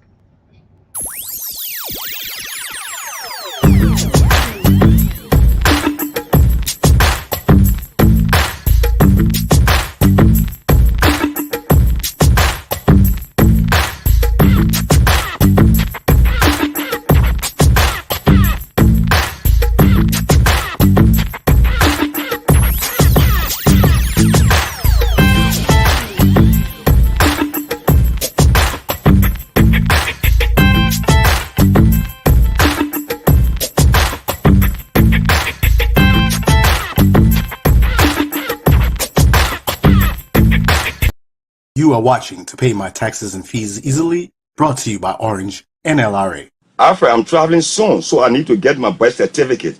I need to go pay my fees, but it would take too much time. Alfonso, no worries. Thanks to Orange Money and LRA, there is a convenient way to pay for the fees. It is fast and easy. We can now pay the fees for birth certificate, marriage certificate, travel clearance, fire inspection, and business registration renewal from the comfort of our homes and workplaces. Really? But tell me, Alfred, how does it work? First, go to any Orange store, POS, or Orange Money agent to open your Orange Money account and put money in your wallet. The service is available in both USD and Liberian dollars. Then to pay your fees, dial *144# to enter your Orange Money wallet. In your Orange Money wallet, select your currency option, for example, USD. Then select Pay Taxes and Fees. Next, you select Non-Tax Payment. Then select the service you want to pay for. In your case, it's birth certificate. After that, you select option 1 to pay for yourself or option 2 to pay for someone else. If you want to pay for someone else, just enter their name or reference number. Next, enter the amount you want to pay, for example, 15 USD for birth certificate. To confirm your payment, enter your 4-digit Orange Money PIN code. You then receive a pop-up message that says your transaction is successful. With Orange Money, I can send money to my bank counter. With Orange Money, I can send money to my mind loafer. Just that *144#. Follow the instruction and do what you want. Just that *144#. Follow the instruction and do what you want. If you want pay for EDC or pay your school fee, brother, you can use Orange Money. If you want buy your credit or pay your taxes, sister, you can use Orange Money. Oh. Check that *144#. Check that *144#. Check that *144#. Check that *144#. Tell me who a puff where my Orange Money, yo. I can pay my LEC bills. You see Orange Money, yo. Tell me who a puff where my Orange Money, yo. I can pay my LEC bills. Orange. With Orange Money, I can send money to my bank account. My name is Philip Kumako. I'm in charge of mobile applications for EcoBank. Today, I'd like to talk to you about the EcoBank Express account. Do you know you can open a bank account without having to go visit a bank branch? Do you also know that you can open a bank account without having to fill all the paperwork that is normally associated with opening a bank account? Yes, this is true. This is what the EcoBank Express account offers you. The EcoBank Express account is a digital account that is opened using just your mobile number. This account allows you access to a wide range of banking services that is available today. To open an EcoBank Express account, you have two options. The first option allows you to use a smartphone and the internet to open your Express account. To use this option, you need to visit the Google Play Store or the App Store to look for the EcoBank mobile app and install on your smart device. Once launched, click on the Get Started button. You'll be presented with options to use the app. Since you intend to open an Express account and you are not an existing EcoBank customer, click on No, I'm new to EcoBank. You will then be prompted to select the country in which you want to open the EcoBank Express account. For this test, we will select Ghana and then enter our mobile number. You'll be presented with the option to review the terms and conditions attached to the use of the EcoBank mobile app, as well as our data privacy policy. If you are okay with these, you click on the Continue button. We will now prompt you to select how you would want to bank with EcoBank. In this case, you will select Express account. We will automatically send a code to the mobile number you provided to verify your identity. As you can see, the code was just automatically read into the app. And once this was verified successfully, you'll be asked to provide your personal details. I will provide my first name, my middle name, my initials, my surname. I will select my date of birth, and then provide my email address. I will select my gender. I will then click on the continue button. I'll be asked to select an ID type to use. In this instance, we will use our mobile number. I will enter my address, and then I can choose to review the terms and conditions associated with the use of the EcoBank Express account. I can then go ahead to create an EcoBank Express account. On the success of the creation of the Express account, customer can then select a 6-digit PIN of their choice for you to use to access the app. You then click on the continue button. To enable you successfully do a PIN reset or change your PIN as necessary, you are asked to provide answers to a number of secret questions. Once completed, click on create profile. You will then be asked to select the option of rewarding someone who referred you if this is applicable. Otherwise, you click on skip. You'll be prompted to allow the app to access some of your contacts and details. And then voila, you will then be able to immediately start transacting using the account. The second option involves the use of your phone, but this time without internet, so you can use the USSD service if it is available in the country where you're located. To do this, you need to dial *326# and follow the prompts, where you would need to again have your mobile number verified and then also provide your personal information. Once this is done, you start having access to the account immediately. What can you use your EcoBank Express account for? Your EcoBank Express account can be used for a wide range of banking services that are available today. You can transfer money from your accounts to Break other that back EcoBank on the accounts. last segment from the True Breakfast Show. Yes, again, we're all set to have this like bronze color. Wento T Wento.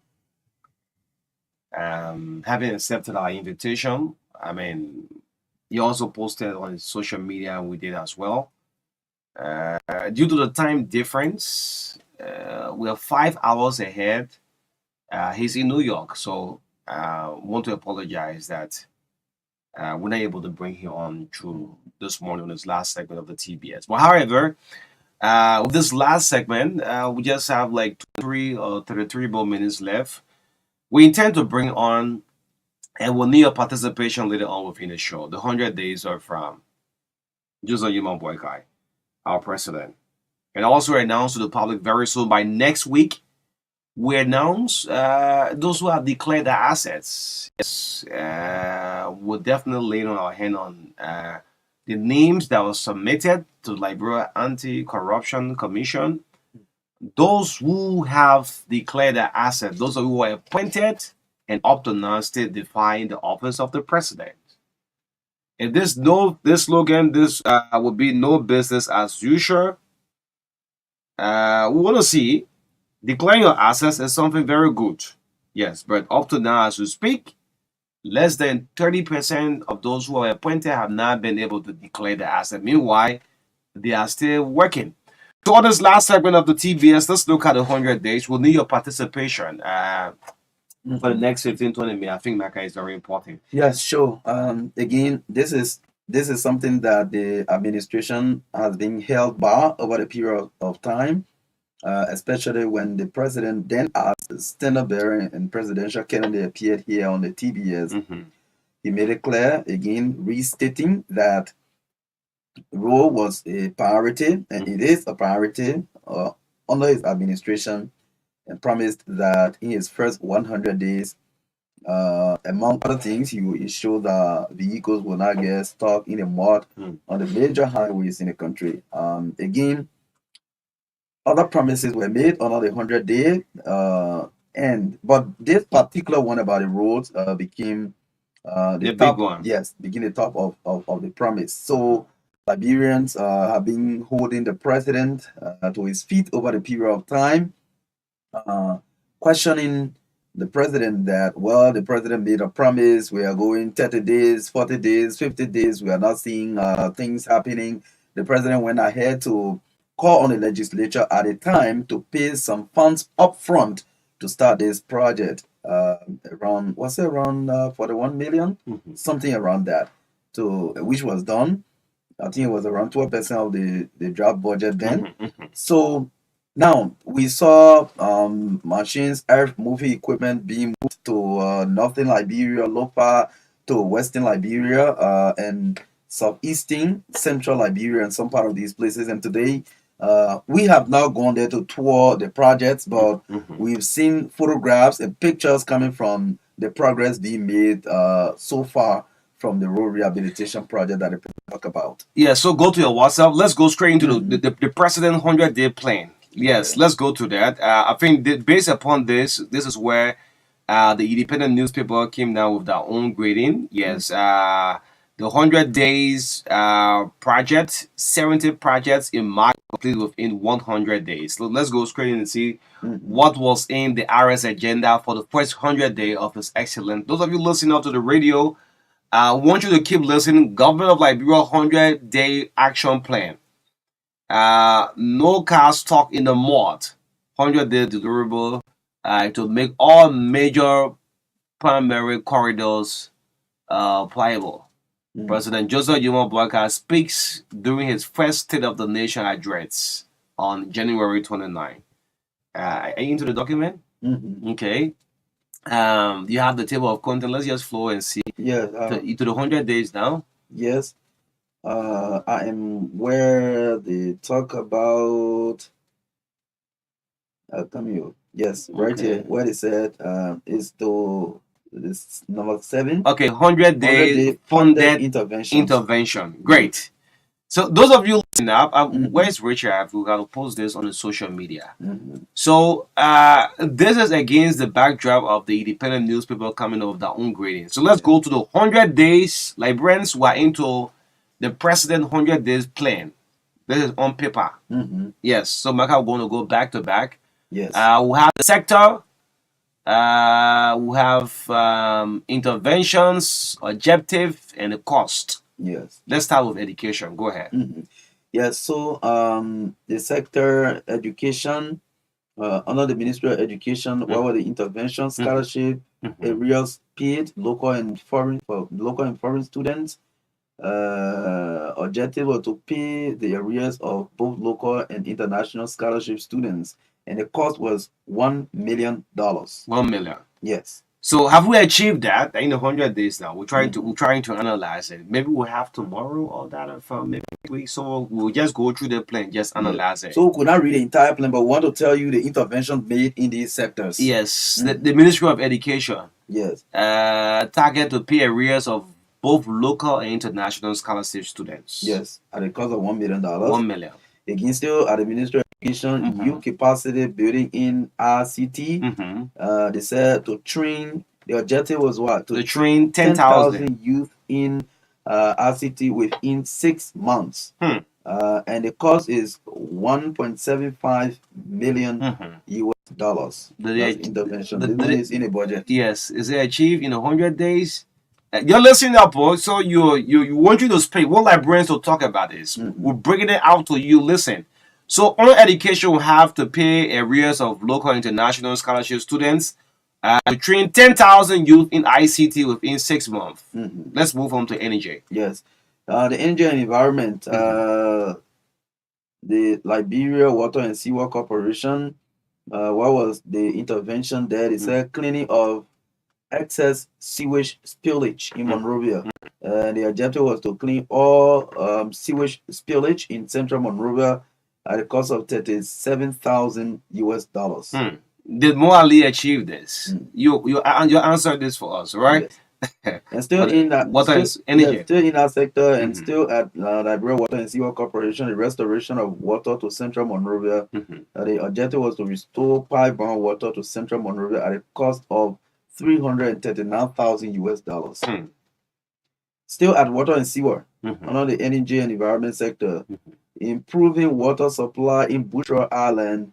They said the objective was to improve water supply to Bushra Island at the cost of $30,000 US. Again, still at Liberia Water and Sewer Corporation to restore pipe-borne water to Kakata. Kakata is in Malgivi County at a cost of $67,926 US. At the municipal, we talk about the Monrovia City Corporation. Under the Clean City campaign, the objective was to clean the city of Monrovia of dirt and filth at a cost of $400,000.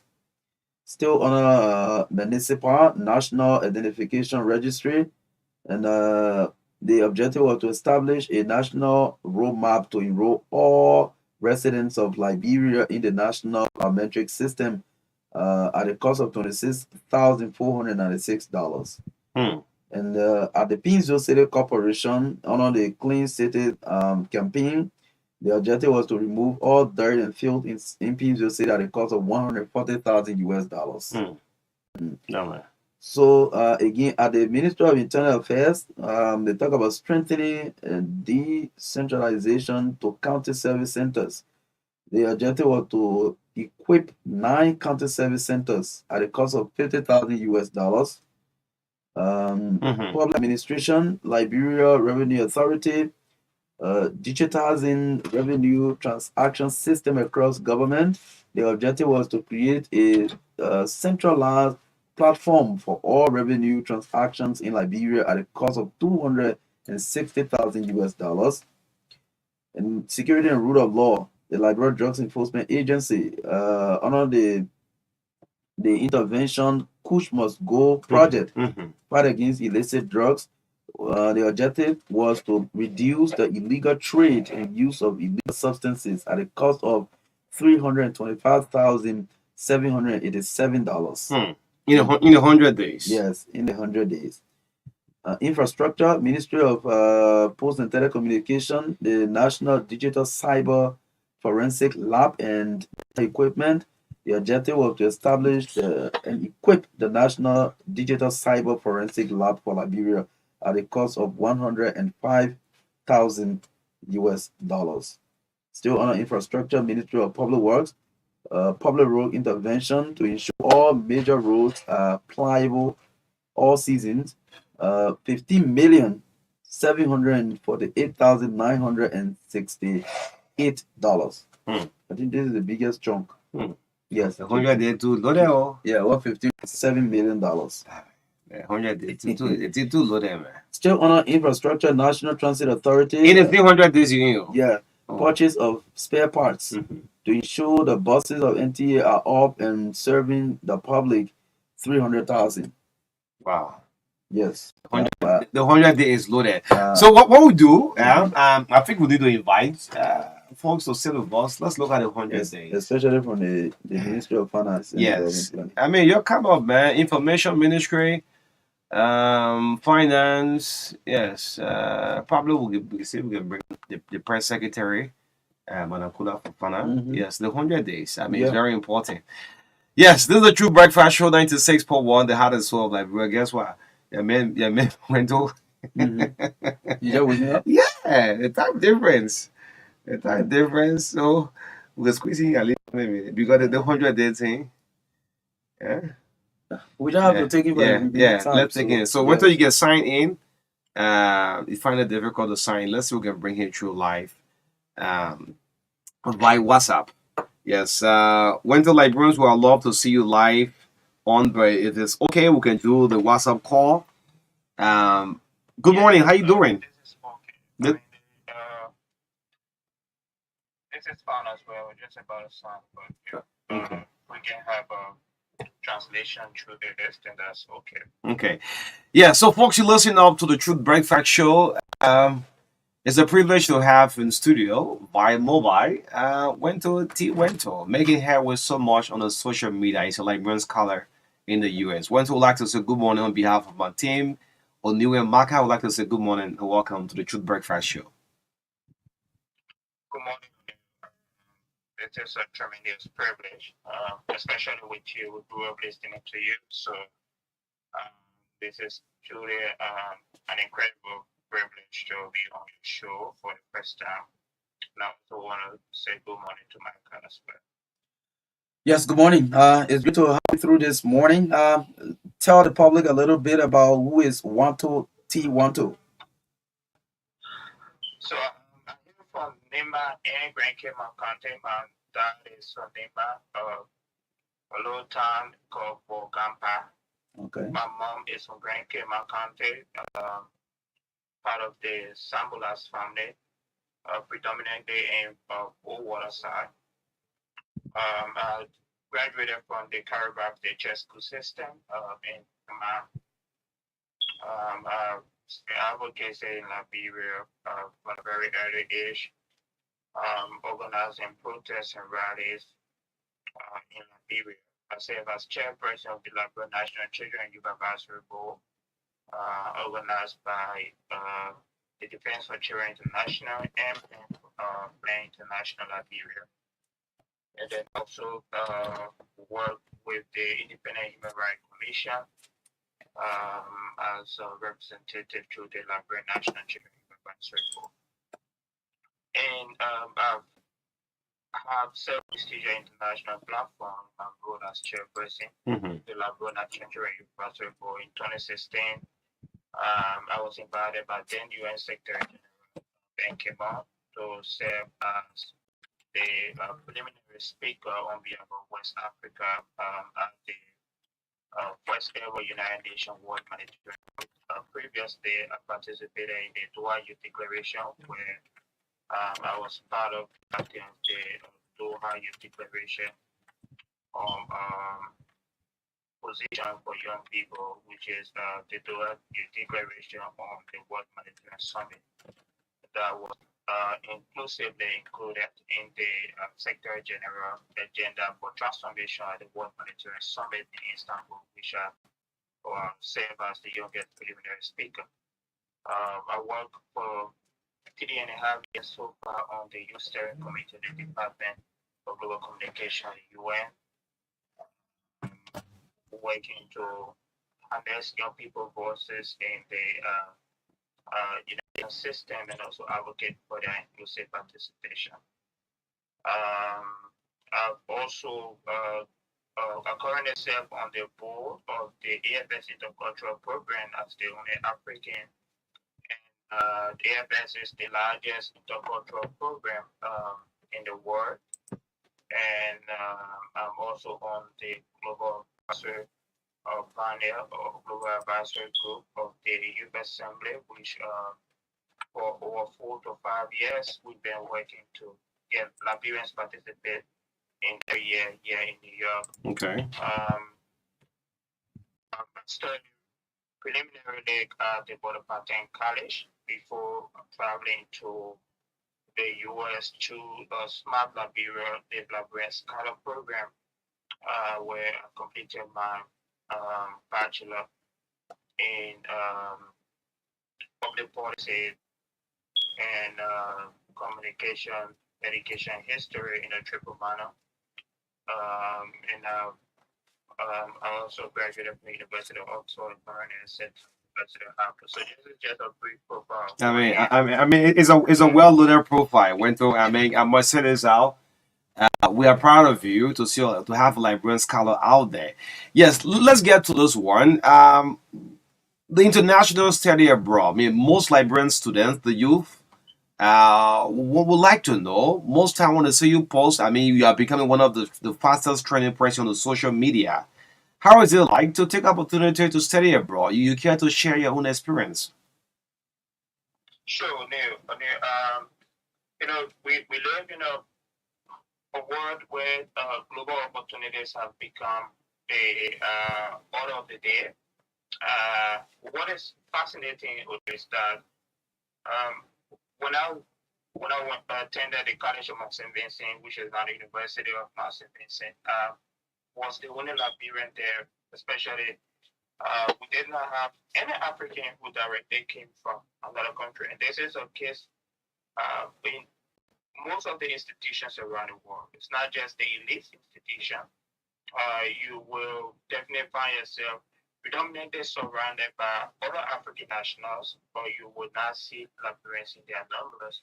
And the reason why this is so is because of lack of information. Maybe to some extent the gap in technological advances, especially with young people in Liberia. And at some point in time at the University of Oxford, I was the only Liberian. And we when I contested for president at University of Oxford Student Union, we campaign here. So hundreds of Nigerians that had to talk to in different colleges and departments. In my program alone, we have more than 5 to 6 Nigerians. We have about 3 Kenyans and different nationals were multiple in number, but so far we're known in Nigeria. In my mind, I think this to change. So before even the University also we organized what we call in Nigeria the National Study Abroad Summit. We organized editions at the Marka City Hall. The last edition was held at the largest hall in Nigeria, which is the Ministerial Complex. And each of these sessions, what we present is how can you be able to tap on to the opportunities out there? How can you apply for study? Our goal is to recreate an educational system that will be critical for the transition after the Civil War, providing young people the opportunity to engage in different institutions. We support students to apply for graduate education. We support students to apply for master program. And so when we established Scholarly Path, the vision for it was connecting, like-minded young people like me who transition themselves into different spaces and have developed the experience that I developed as well as a study abroad alumni. We have an Oxford graduate like myself in the Scholarly Path. We have MasterCard Scholar and Data Rules Scholar, that's part of Scholarly Path.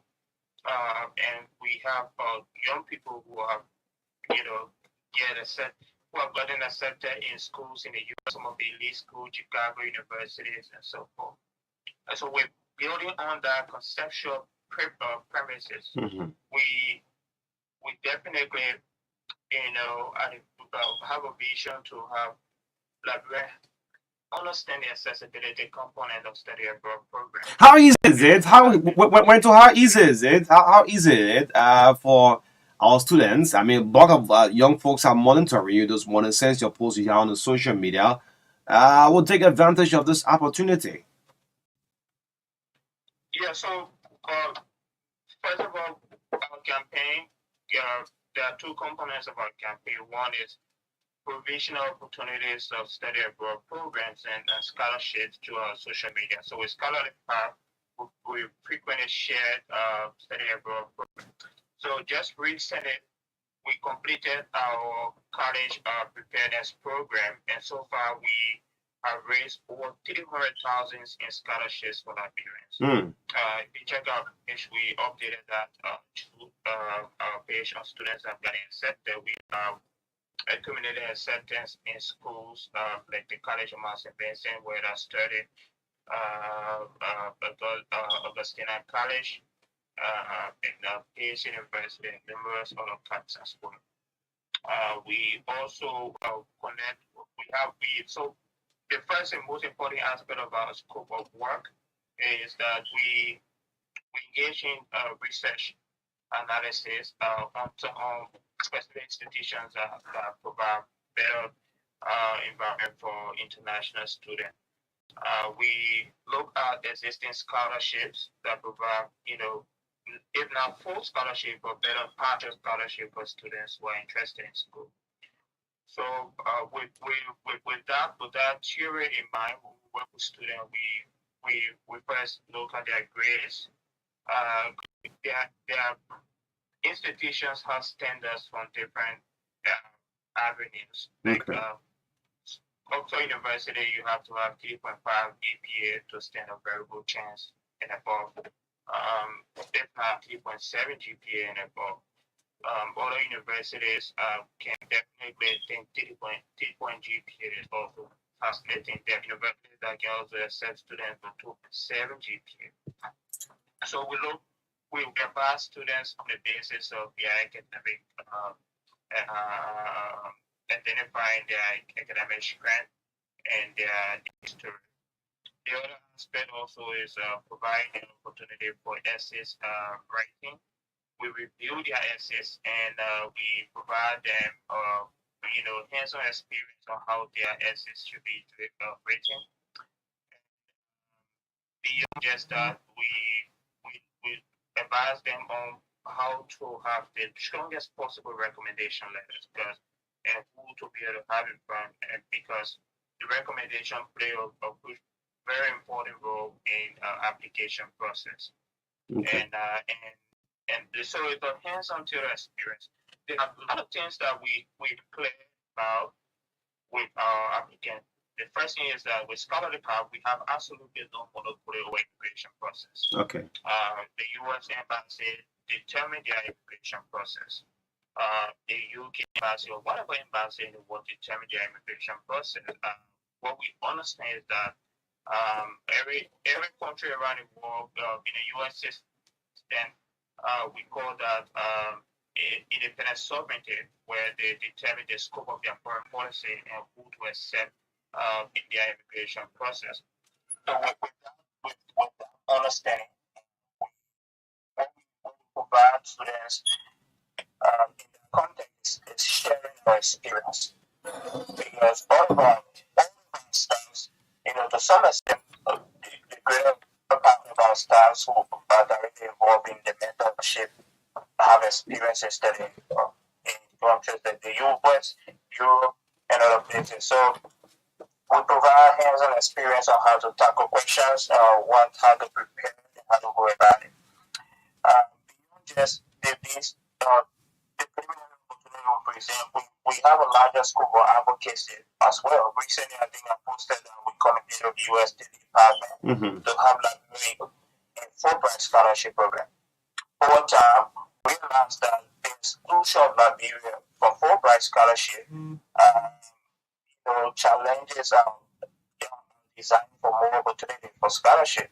And what is interesting is that in the 70s, Fulbright scholarship, Liberia was part of Fulbright scholarship in the 70s, and then Fulbright in Liberia. Okay. And countries like Sierra Leone, Ghana, Nigeria, and numerous other countries, almost close to 150 countries, are part of Fulbright scholarship. So we're coming together in the U.S. Department on that, and we are hopeful that communication will generate some sort of attention to that issue as well. In terms of, go ahead. In the coming months, Scholarly Path will definitely be working with students.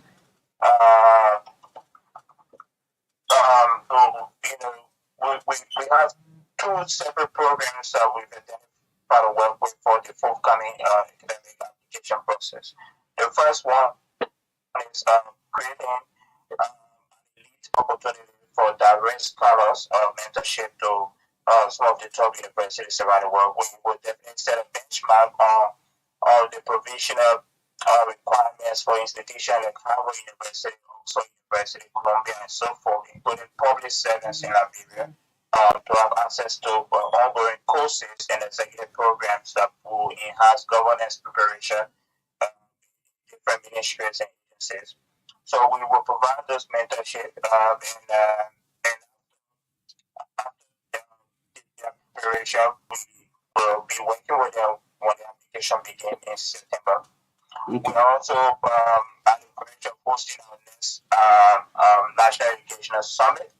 We are working with, we are still designing how to be about it, and our goal is definitely going to be returning back to the ministerial complex, given the demand for the event. Ministerial complex is the only area that we will have the adequate space to host. Okay.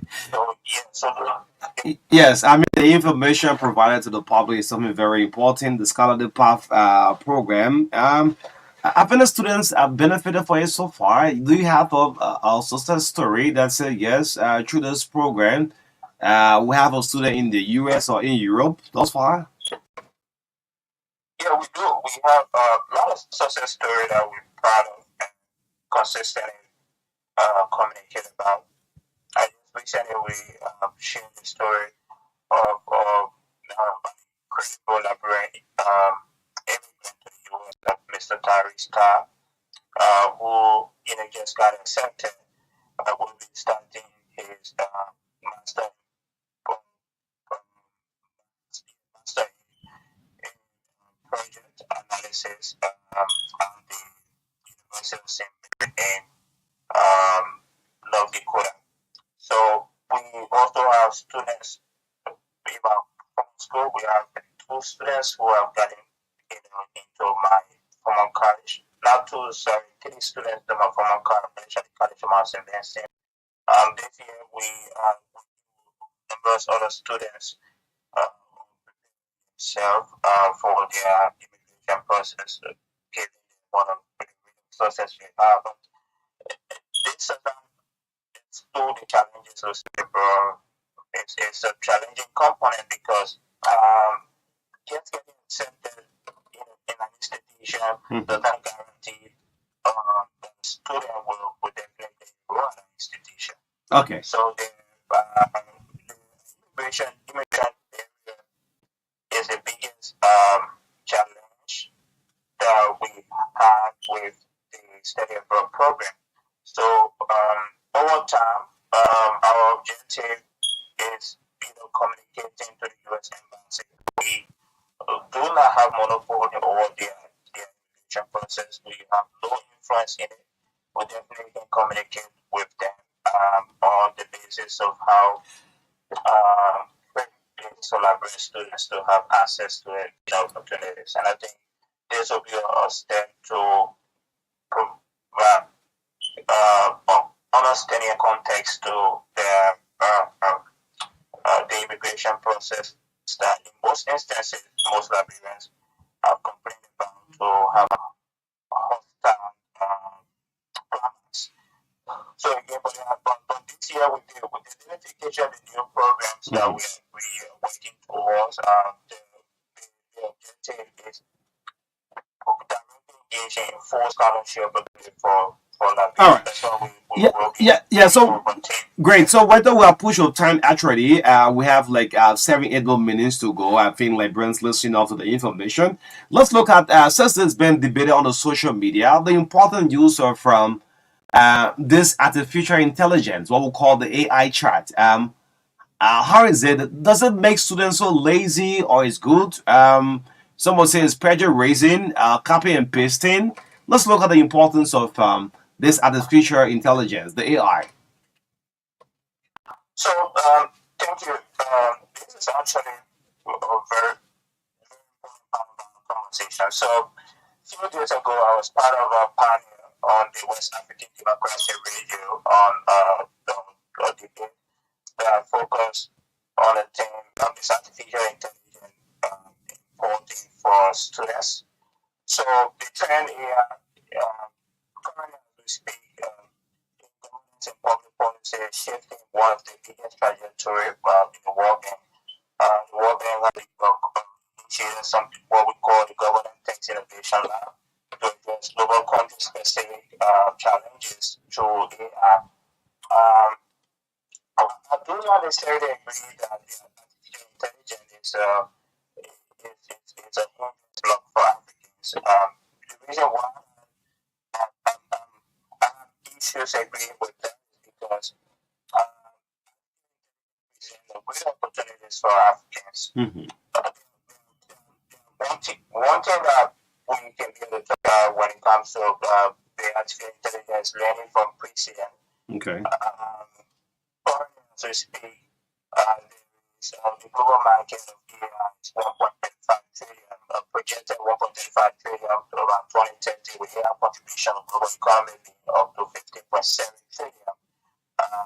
According to the Pew Research Center, this means that almost a greater part of the world population is currently listening to AI. Another aspect also is the realization that AI does not present. This is one of the context is that culture, our language context, and so forth. I say no to this because the African is charged with the responsibility to initiate regulated policy that can safeguard and also present what we call local context translation to provide opportunities for Africans. So we definitely can be able to tap on AI in a greater way possible. Okay, great. I don't know. It's possible. I'll hold you on the line a little bit and pick some calls up to have some public reaction. We're so stressed of the time. Wento, Liberian Scholar live on the last segment of the Truth Breakfast Show 96.1. The heart and soul of Liberia. Well, the AI thing. Is that I'm going back to you back and forth because you and another scholar. Most time now when you post, Martin Colley post is going back and forth. Are you enjoying the euphoria of it, or is it something that Liberians should see? It was winning this. Wento, Martin Colley. How is it?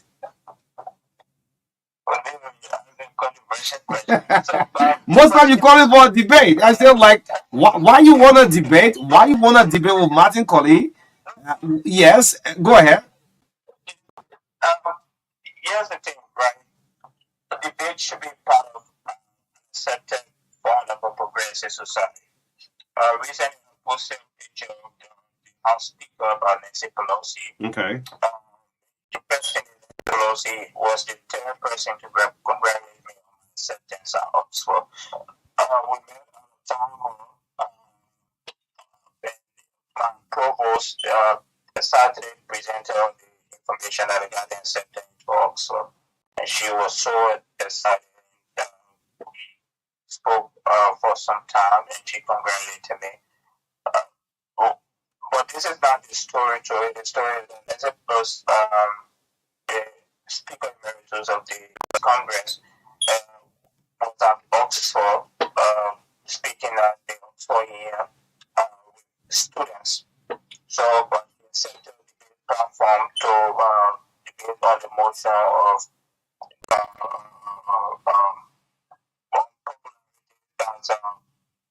space to democracy. Okay. So the logic is the fact that Nancy Pelosi can have a motion outside. Then obviously we must embrace that part of our democracy. Of engaging, I really did not expect to have a conversation with Martin Colley. I have no hatred for this man. I think some of the things he still on social media, some of the misinformation component what he engaged with, it's a troubling concept for our democracy. I think when you have a mantle to govern, you have to create a space for unification in our country. We no longer should embrace division. And say this frequently as possible. The electoral process is a progressive aspect of our democracy. Mm-hmm. Affiliation should be accepted. When we campaign for a political party, we don't do that with exception of affiliation. We will do that on a conceptual theory. We campaign for a specific policy position. We campaign for a specific candidate on the basis of for the progressive aspect of our being. After the electoral process, we push for what we call reconciliation and ensure that we tap on the best expertise as possible in our country. We transition from that initial concept to more division, presenting it and manufacturing consistent misinformation to some extent, substantiate. I don't know what the definition of that, but that's exactly what is do on a frequent basis. Mm-hmm. So I have no issue with it. I'm calling for the debate because I realize that most of these writers don't have any evidence. In the case of the current foreign minister, exposed his. You mean Sarah Bessler, right? Mm-hmm. saw the exchange between him and the Sarah Minister of the Yankee case, and they saw he presented information that had no substantiation, no evidence, and this which found incomplete context. And we saw the minister prevailed against that entire wish hunt from him. And we recognize numerous other cases are like that. And this is what was interesting. Recently, President Weir had an invitation from the University of Harvard, and I posted on the invitation. And he came up with absolutely no research, no understanding of how this works, no evidence or anything. Wrote on his social media that the invitation is fake. This was very fascinating because I was part of the negotiation for that program. I was in direct communication with the organizers as well. When he posted that, I said, "Nah, this is very embarrassing. Politics should not be motivation to, post something on a former president that's not true." So we provided clarification on that, and that was a back and forth for 3 days. So our interest here is not about individual. It's our discourse. We have to refine our discourse. We have to have conversation that is based on fact. We have to unify this country. This country is inherently divided because we all see the idea of conversation as a political partisanship. No, this guy, people care about this country, and regardless of whether they support Unity Party or not, they should be accepted. Even those who support Unity Party should be accepted as possible, asking difficult questions of how this country can be placed on a right trajectory. This is only our interest. Our interest is that. So we established the Library Research platform where we will provide tutorship for thousands of Liberians on how to disseminate the facts and how to also recognize misinformation, especially one that is based on partisan trade. So we work on all of that as possible. Okay. So when we achieve that, we will refine on this. But absolutely, I know this guy for a very long time. I have no personal. I mean, like friends should be proud of both of you to see that you people are into exchange your intellectual skills via social media. It's not who's winning, who's losing, but the rightful information must be clear out to the public.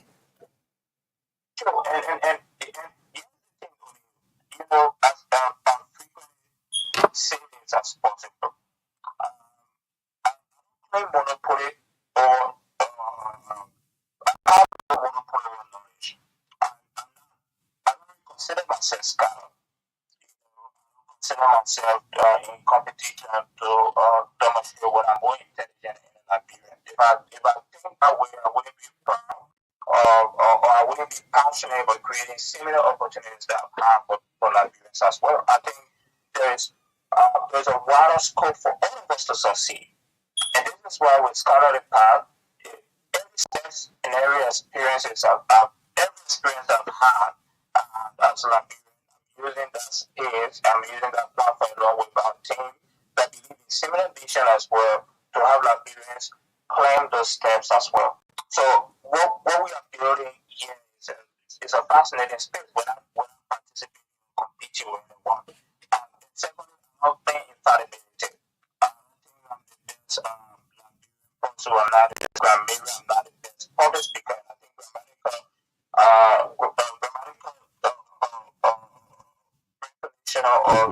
or using grammatical lens to determine an individual ability is far-fetched from modern democracy or progressive society. This is why I've frequently found the methodology of this engagement in our public space. When you disagree with him, the next thing you do is to recognize grammatical, and the next thing he do with said, this is subject very disagreements. When I present his my flaws, but I think if you think everyone should be go for anybody because competence, you should not be susceptible to grammatic error. And so when I don't do that with an inherent acceptance that or to some extent do that because I think what we frequently use is grammatical error as a benchmark to critique people in this disagree with susceptible to similar aspects. So the other aspect also is this is not CDC and Okay. So what folks of the social media feels that mighty rise in favor of the unity party, the ruling government, and it's like Wento is like yes, he's like the opposition. Size like. No, it's not. It's not. That's what I'm clarifying. Is that how you see it? Is that how you see it, or you just right on your intellectual skill? Yeah, it's basically the intellectual skill. Unity party with CDC is primarily two that disagree on critical issues, and this should be that everyone should embrace. And it's interesting. Also, this is not soup president want to. Okay. I'm seeing him in pound soup is young kid who study at University of Liberia. Going on social media, saying all sort of things, and I'm like, for me, one of the most important aspects of my experience is I don't validate projects. Okay. That's my space. I'm not black hand discourse. So I don't care about any of this, nothing in movement in a technical library sense. So but the point here is this is not it's the conversation. Okay. It's methodology, it's information, and changing that. And this is not unique to Martin Cody. It's unique to our society. We want a society that's progressive. We need that. Recently, this is very fascinating. Recently, I saw him cheering motive rules in Liberia saying the president 100 agenda. For a country like ours, a lot of Liberians assume that we should be on a trajectory of a leadership that will design policy, present honest and accepted information. We can't be celebrating motive rule in Liberia. Stage, no country don't celebrate motive rule as a developmental agenda. So again, this is where our goal is that we have to refine our discourse. If your government apologies, put down honesty. If you support the government, you don't support the government. Let's create an honest space for discourse. Our discourse must be refined. The information we put out there for government's defense or whatever we call it must be true, must be honest, and must be authentic. Thank you. So yeah. Go ahead quickly. We don't have time. I want to take a few calls. Wento, yes. If we talk about desires to change that, then we're doing so on a sense of patriotism, not which want to having personal issues, okay, maybe party sentiments, no problem. Okay, so when I just say the link to the Real TV Facebook page, you can listen to the calls that will come through. I just want you to hold on. Go to the Real TV Facebook, the link I just sent you. Continue watching the live while I pick up phone calls coming through on the last segment of the Truth Breakfast Show. With constraint of time, Wento is a Liberian scholar in the US. Let's pick a few calls off 0777405017 at least for 5 minutes. Then he will come back and respond to you 0777405017. This is the last segment of the Truth Breakfast Show 0770-153265. Wento is our guest on the last segment. Let's do that at least for additional 5 minutes. Yes, good morning. Let's do a minute per call. Good morning. Morning.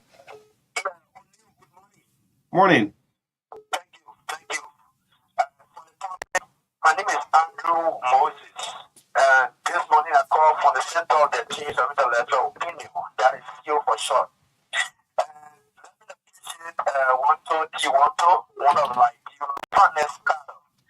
I met this young man when he came to Nigeria during the course of the 2023 election. And he's very down to earth. Odile, if you are respectful, people owe you in high esteem. But if you are educated and disrespectful, it is bad to you. Young man, educated and disrespectful. So he serves as a role model to so many young people. He would never be want to attacking people who he know can mentor him. But for the case of Martin Collins, Martin Collins will go and attack people that people who they are, who they have before. All right, let's go a minute. Thank you. And by the way, information, Martin will also have the privilege to be a part if you want to be a guest on the breakfast show. Thank you so much. Let's pick another call. Let's do a minute per call because we're stressed of time. Good morning. Morning.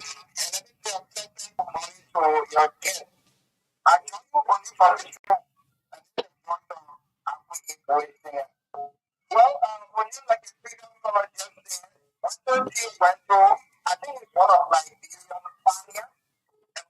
When you take into account his age and there was education as a point. But I think one of the things like speaking on the video is quite different from what he said on social media. Okay. He spoke about this issue of uniformity bringing us together as a people. Even your social media page where you have mobile phones. So bullet somebody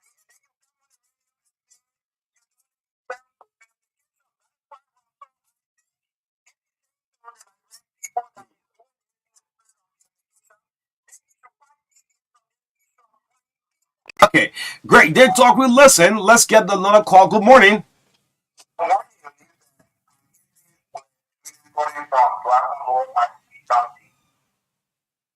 Go ahead.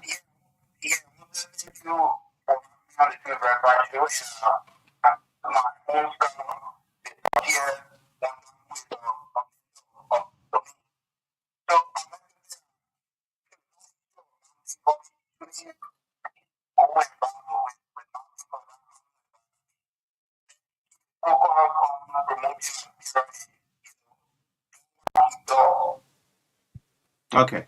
Great. Yes, thank you. Thank you. And folks, because I'm stressed of time going back to Wento, we'll take the next 3 minutes with him. Sorry. Thank you for all of your calls. I mean, in the midst of all I'll do, I mean, I say country first. Yes, Liberia first, Liberia second, and Liberia last. Yes. Wento, you listen up to the callers. I mean, so sorry of time. I can go extensively into our radio time.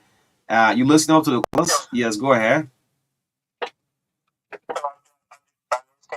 the colors, and I appreciate the kind words that came from almost all of the colors. And like I say again, I clarify this as possible.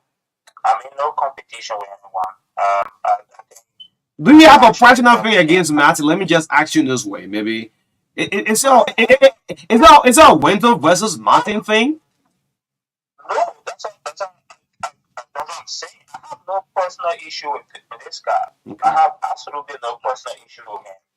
You know, I'm quite serious to refine our discourse. You know, I've known him, I've known Martin for a very long time. Personally, I have no personal issue with him. I have no personal issue with anyone else. The question is to refine our discourse, is to present what is authentic and what is true, Mm-hmm. and to ensure that this country deserves better. You know, I think better in a way, I'm trying to support him. I'm helping him in a way because if you continue on this path where you think everything that anybody, you know, will offer is true without being accepted as possible, as a young male, you would self-destroy yourself. So, in a way, I don't think I'm doing anything to harm him. I'm trying to support him in a way. But the truth is that we our desire is to have a discipline that's refined. But beyond just that, the primary desire that we have for Liberia is to have young people have access to opportunity. So here's one thing to notice, right, O'Neill. I want to just forget this entire Martin Corey issue. As you close up now, so you're trying to close up, yes. Yeah, so if I'm closing, I want to bring this discourse back to the study of a component of how we can collaborate and can move forward. So we recognize executive programs in the University of Oxford, in Harvard, in Cambridge, in MIT, and some of the 12 elite universities in the world. And these programs have components of public leadership opportunity.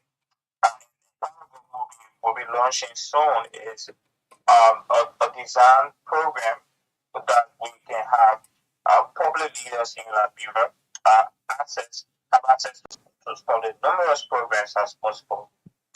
We want to improve governance in Liberia. The best way to do so is providing skill opportunity, but not just public leaders, but non-profit leaders, organizational skills also for people in different contexts as well.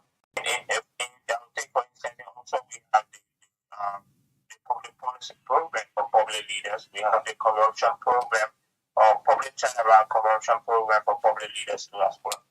But also with the program that we will be launching, working with students on all walks of life to access a fully funded scholarship. And we recognize that Mastercard Foundation is currently in the University of Toronto offering full scholarship to undergrad and master students. In McGill University in Canada, also offering full scholarship to Africans.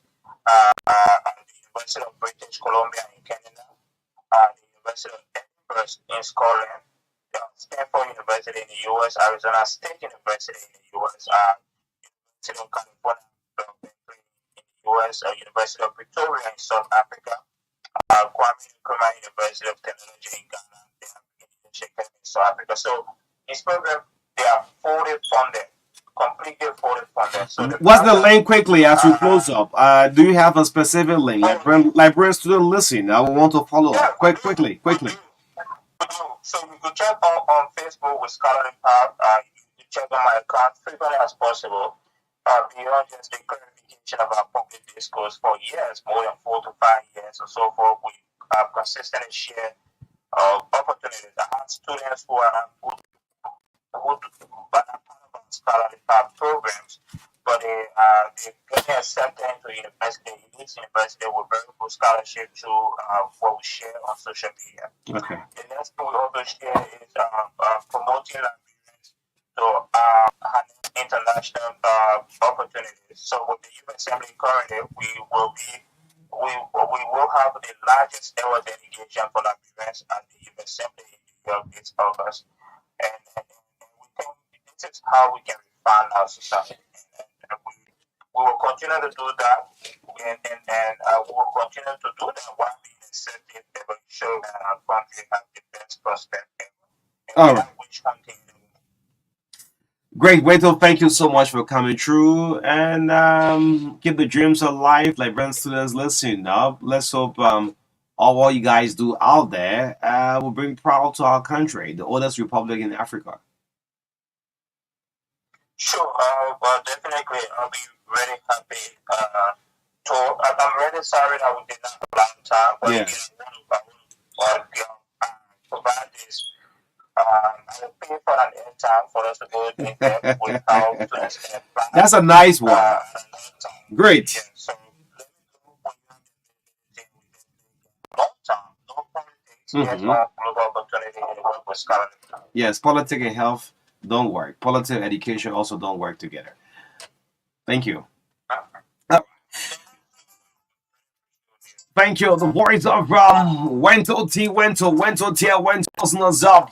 It's been wonderful having breakfast on the Truth Breakfast Show on this Wednesday edition. The President of the Republic of Liberia, Joseph Joubert Boyka, will address the nation on today at 2 o'clock.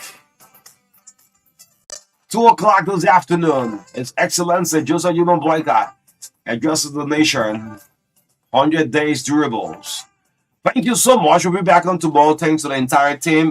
Richard Lucini, Ato Butler, Marka Davis, Yes, my name is Oni Rabo. See you tomorrow. In the midst of all problem, we might have the presidential press secretary, Kula Fofana, probably will be with us on tomorrow on the TBS. Thank you so much. Have a God bless Wednesday. Bye bye.